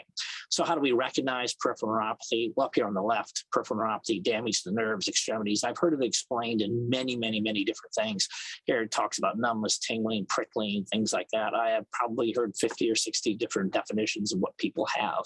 But again, recognizing that and then speaking to your treating provider about that then as well. So what can we do? Well, if it gets, certainly for prevention, we know that subcutaneous bortezomib causes fewer problems than IV, and we rarely give IV anymore.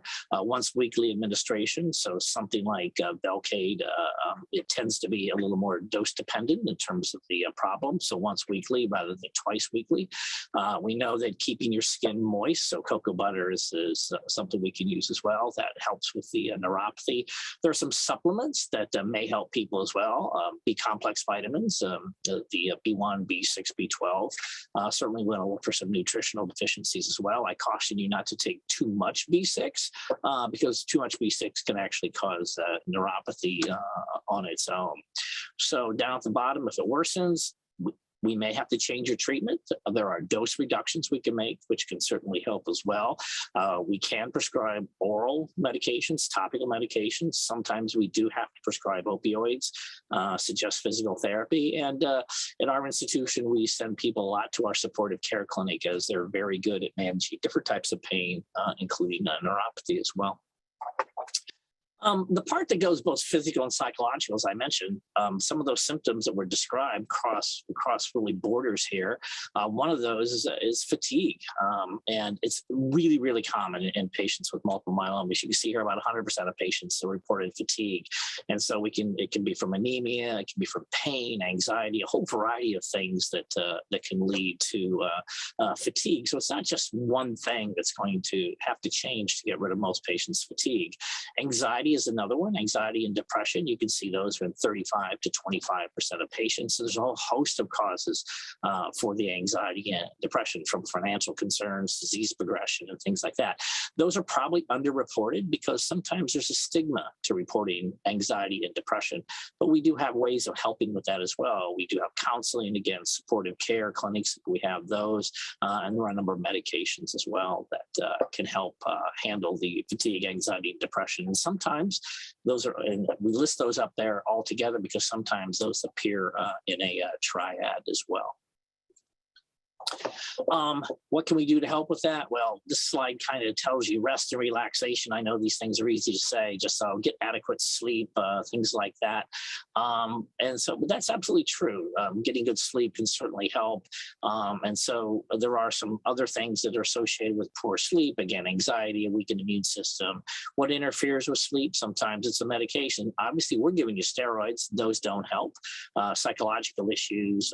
And so people with sleep apnea. So there's a variety of things that can interfere with sleep just to begin with. And we talk about having good sleep hygiene, mild exercise during the day, try not to do that at night, do not nap during the day, have a bedtime routine, but anything that'll help with your sleep and relaxation.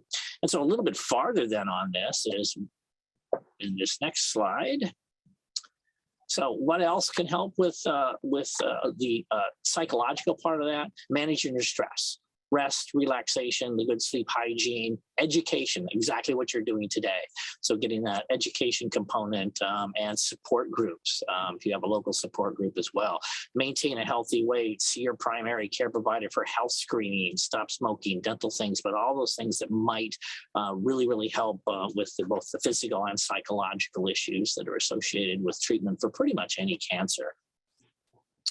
And then as we move on here to the last thing, I do not want to, again, minimize the fact that there is a financial burden with treating cancer. A lot of medical costs associated with that. Prescription costs, as we know, the Revlimeds and Pomalyst in the world are running $20,000 a month, very expensive medications. Loss of income, both for the patient themselves and the caregiver taking time off. There is funding and assistance available, and really very, very important to talk to the social worker at the clinic or the hospital where you're being treated to see if you can get some help from there as well. And then I would move on then to the last slide and just point out that you're not alone. You're here today because you're getting information. Again, information is power, and all those things can help you deal with all of these side effects and things like that that are associated with both the disease and the treatment. And with that, I thank you for your time. I think I went over by 30 seconds, Kelly. 30 seconds? What am I going to do with you? Kevin, thank you so much. I love that presentation because of the fact that you know, it's detailed, it's important, yet very personable for the people dealing with multiple myeloma. The caregivers can learn something from it. Along with, complement that with the two doctors' presentations, I think that's a really well-rounded program for the patient today. We're ahead of time here a little bit, but Kevin, can you go over to some questions? We had some earlier questions that we didn't answer. Yeah, a couple of them are referring to CAR T, and I think those probably, I'm hoping they got answered. If they didn't, one was explaining CAR T a little better, and I think Dr. Pannier did a really good job with those. There was one that was really interesting. I thought this was a really good question here. And it was talking about clinical trials. And Dr. Pannier, I'd like you to address this. And I think this is sometimes a misunderstanding of clinical trials. And it points out, says, since there's already a history on how patients respond without clinical trial treatment, why do we put patients on a standard treatment arm in clinical trials? We need to compare new treatment to standard of care treatment. And there's a different power in statistics. When you do a small clinical trial, that response rate may be true or maybe close to true response rate. So in phase 1-2 trial, you'll have patients who are selected. They have to meet so-called eligibility criteria. And since it is a small number, it's harder to tell how true is that result. So in randomized trials where you compare it to standard of care, you have much larger participation from patients, and then you are able to find more exact differences in response rates and effectiveness. Dr. Van Rhee, would you answer differently? No, I agree with that. And also perhaps the endpoints are a little different in the randomized trials. The follow-ups are longer and you're looking for survival without relapse and overall survival. And sometimes in the larger clinical trials, also side effects come to light, which were not seen, as you said, in the smaller phase 2 studies. So I think the randomized trials are really important because you're going to give a patient either a different treatment or an additional drug. And you really want to be sure that it's better because that combination is potentially going to be used for a very large number of patients outside the clinical trial. So I think you really need to be sure that treatment is better. So a randomized clinical trial is really the gold standard to confirm that a treatment is better. And it is also for the protection of the patients. I think if we would just start to give therapy upfront based on a phase 2 trial, we may do our patients a disservice. Yeah. Phase 2 trials lead to FDA approvals only in patients with unmet medical need. Yeah. In patients with entirely refractory disease. But in order to change standard of care, you have to be very careful and have good trust in the results that you're getting. I didn't emphasize, how we get the numbers. Why is it that in phase 1 we have small numbers of patients, phase 2 bigger, and phase 3 very big numbers? But it's statistics that help us determine how many patients should actually be studied in order to find a certain answer to the question. Okay. So along those lines, and so you talked about BCMA and the targets we have for BCMA, and a patient was mentioning they're wanting to get a BCMA test, and now that's not necessary for actually treating with these particular drugs, but could you go further on that? Do you do any testing for BCMA in the clinical trials? No, I think you're absolutely right. You don't have to test for BCMA expression in order to benefit from these therapies. Okay. And then Dr. Van Rhee and Dr. Pierre, this would probably go to you as you have large transplant centers as well. And the question really is points to during the time of COVID. Obviously, we can go and get evaluated by the transplant team during the time of COVID, but during phase 2 and phase 3, when you're in actually the transplant center and during that follow-up time up to day 100. What are you telling patients now, and how are you managing visitors and caregivers? So that's very institution dependent. Unfortunately, we wouldn't be able to give recommendations what other institutions should be doing. It can depend on location of the institution, on their own experience with COVID and its complications. So it's hard to give a wise advice because anyway, if you're going to get treatment in that institution, you'll just have to follow whatever policy they have at that time. Neither patients nor doctors are able to go around it. So and they are constantly changing. Okay. One of the things I think that is important is not to compromise on your care out of fear for COVID. We've got monoclonal antibodies available. There are antivirals available. And myeloma still is a very significant enemy. And fortunately now that we also have antibody therapy approved, which can be given prophylactically. There's an antibody called Evishield, and we give it to a lot of our patients to help protect them against COVID. So it's an anti-COVID antibody. It's not a vaccine. It's given intramuscular, 2 shots at the same time. And it helps to protect you from getting significant COVID infection if you come in contact with the virus.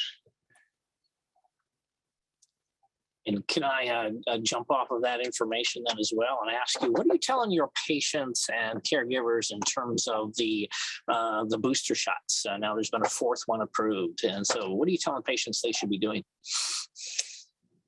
Oh, I think they should have the booster vaccination. It was already approved for immunocompromised individuals. So I think they definitely should have a 4th vaccine. Some of the treatments seem to interfere with the immune response more than others, particularly the anti-CD38 antibodies like Darzalex and isatuximab, and also the anti-BCMA agents interfere more with the immune response than others. But in general terms, I would recommend that people do the booster. We measure very frequently the responses to the vaccine. So it's the anti-spike antibody test, which will give you an answer on how good the protection is. And again, we use a lot of the anti-COVID antibody, the Evishield. Okay. Yeah, I agree with that. That if patients can get a booster, I think vaccination is still the best defense against COVID.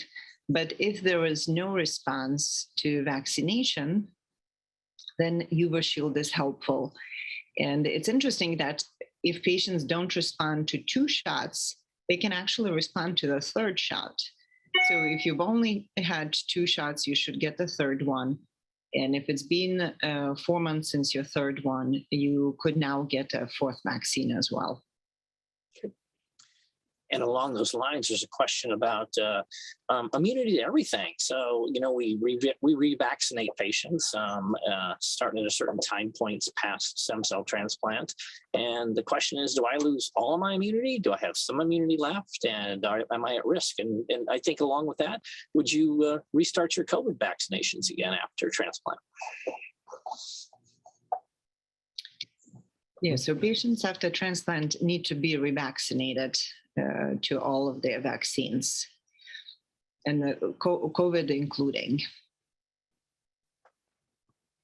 Yeah, we routinely administer further COVID-19 vaccines and do flu vaccine and pneumonia vaccine. Yeah. Okay. And then here's a more specific question related a little bit about upfront treatment. And there's one of the attendees describes their induction therapy, with literally what is the standard right now is RVD, but they had a severe reaction to the Revlimid. Velcade caused a lot of neuropathy.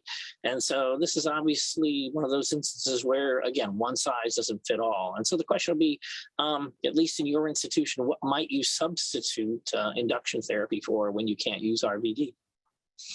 Well, if you have a lot of side effects with the Revlimid, you could, for instance, substitute an anti-CD38 antibody like Darzalex, which is a really good combination, Velcade, Darzalex, and dexamethasone. Probably somewhat inferior substitution is to substitute Revlimid for Cytoxan. So those are 2 easy options.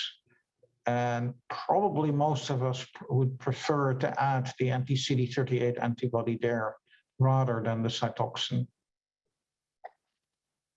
Okay. And a lot of questions are popping in here now. I think people are, one question is, if I have smoldering myeloma, should I get the 4th COVID booster? And I'll answer that. Yes, I see no reason not to get that 4th COVID booster. People with smoldering myeloma also have somewhat of a diminished immune system as well. One of the questions talking about a relapse, so maybe this is more directed to Dr. Panner, is so how do I know when to start therapy for relapse disease? And we know there's a biochemical or molecular relapse, and we know there's clinical relapse. And so how do you handle those patients? Yeah, so that's a very good question. Indeed, most of patients who are followed by doctors after their first-line therapy, they will have reappearance of monoclonal protein before there is any symptom of the disease. So that's biochemical relapse. And it's controversial whether you should step in and with treatment. I would say things that can help with the decision making when to start treatment. First, of course, is once you develop symptoms, for sure you need treatment.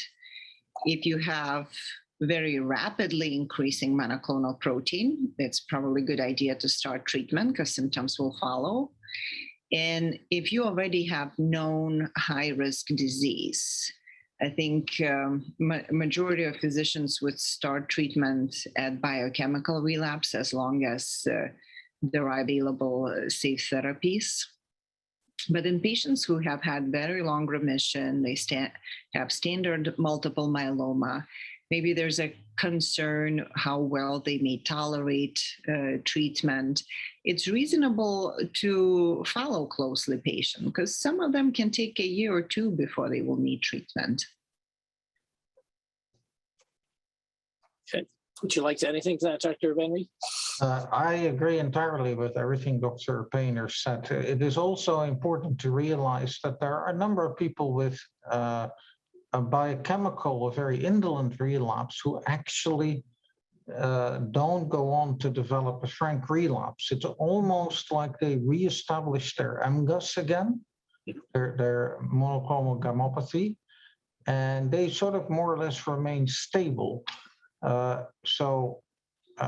I think it's very individualized. Certainly high-risk patients, you would intervene early, perhaps if they're quite young, rapidly increasing M protein.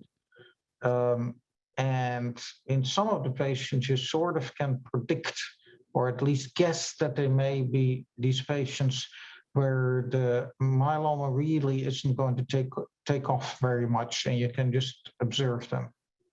Okay. Very good.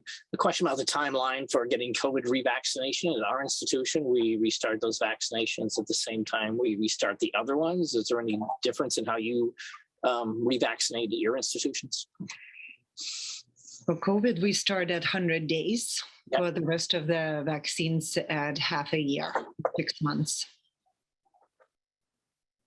Yeah, we tend to give more maintenance than Revlimid alone. So we don't usually redo all the childhood vaccines, and we don't seem to have any problems with childhood illnesses in our patient population. So we start to revaccinate between 6 and 12 months for COVID, influenza, obviously the pneumonia vaccine. In terms of shingle vaccine, I encourage people to have it. But in our patient population, I don't think it replaces, at least early on, a cyclovir. Yeah, and that brings up another question that was brought up earlier, is that how long do you continue antiviral therapy in patients getting treatment? And that would be obviously from the start all the way through maintenance and relapse. So it depends on what therapy you are on.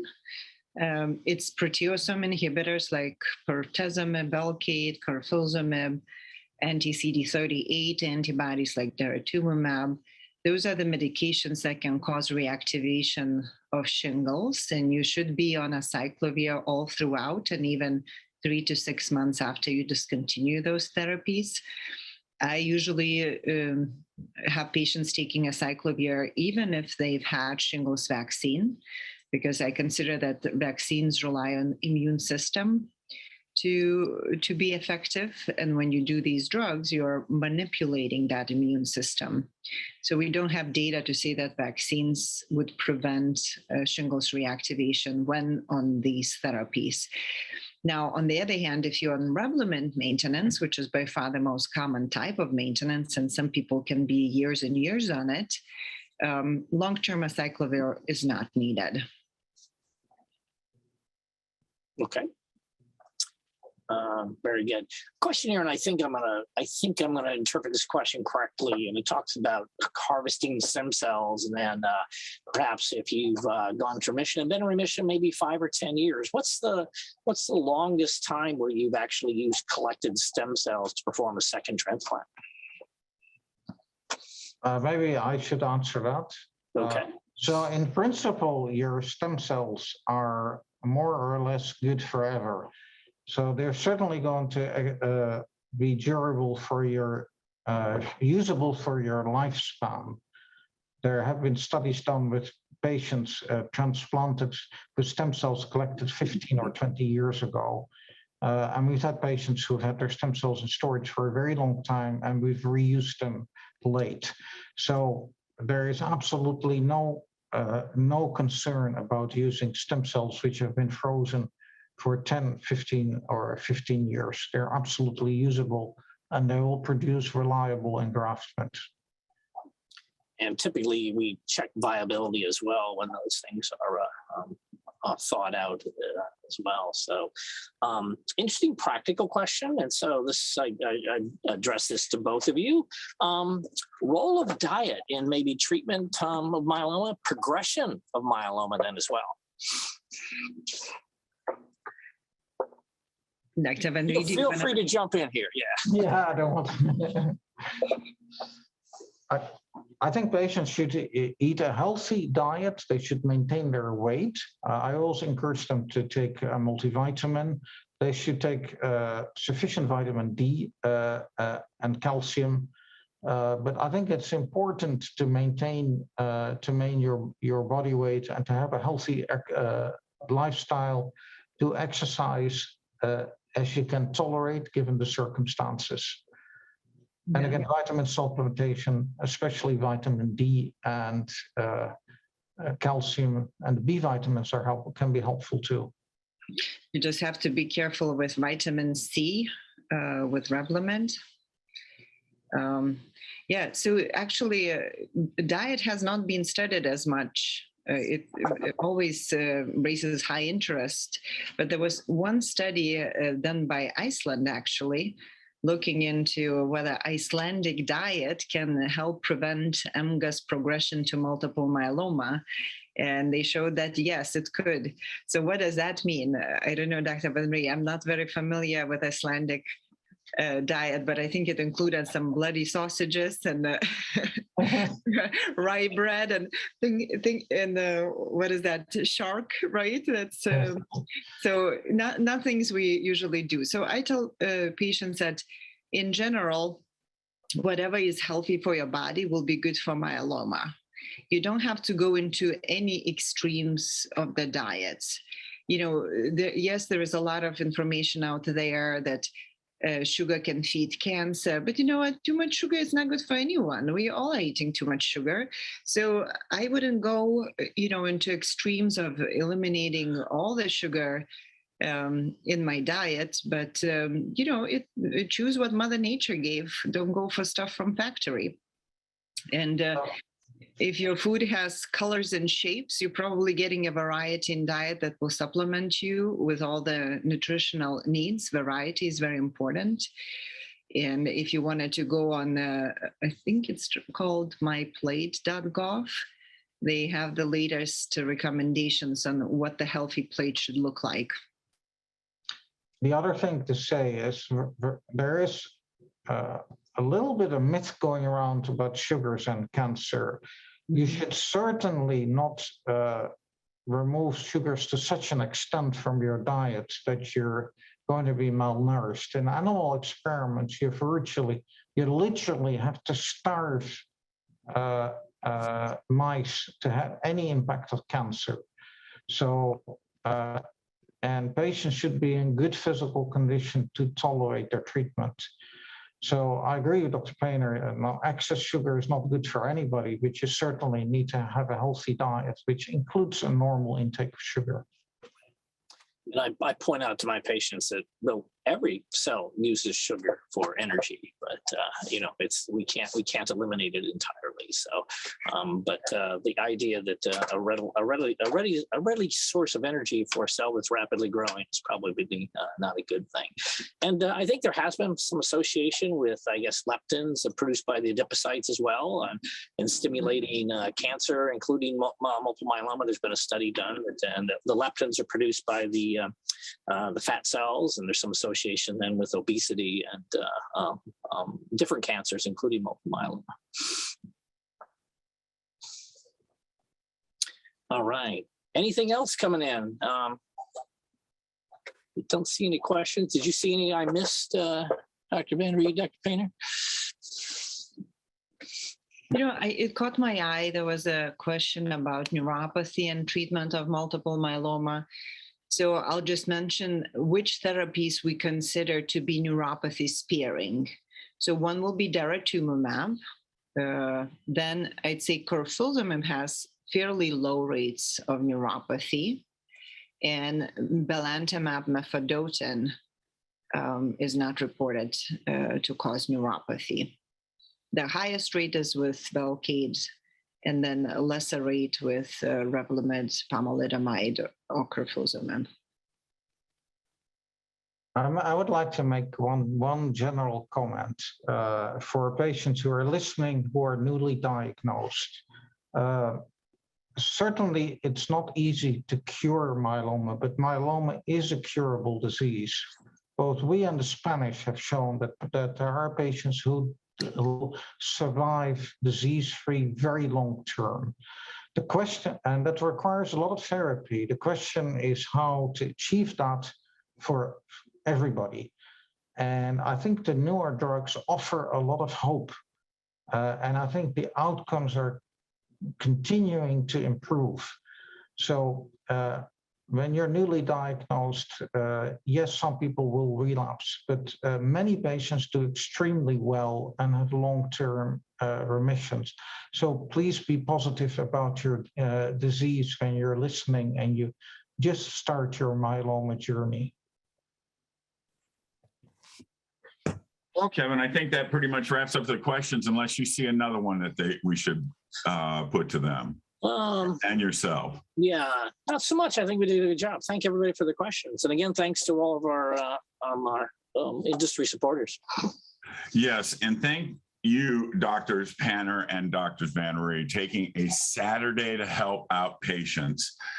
We had a really good turnout today. And for those of you that have not or got lost in it or didn't get all the information, we will be doing a replay and it will be coming to you via an email. So you can go a little slower. It's with the slides and talk or just the talk. And I think you'll find that this is going to be even more interesting for you. Now, something that's very important to me is the feedback that you guys are doing, and also to thank our sponsors. It was Amgen, Bristol Myers Squibb, GSK, Janssen, Karyopharm, and Takeda.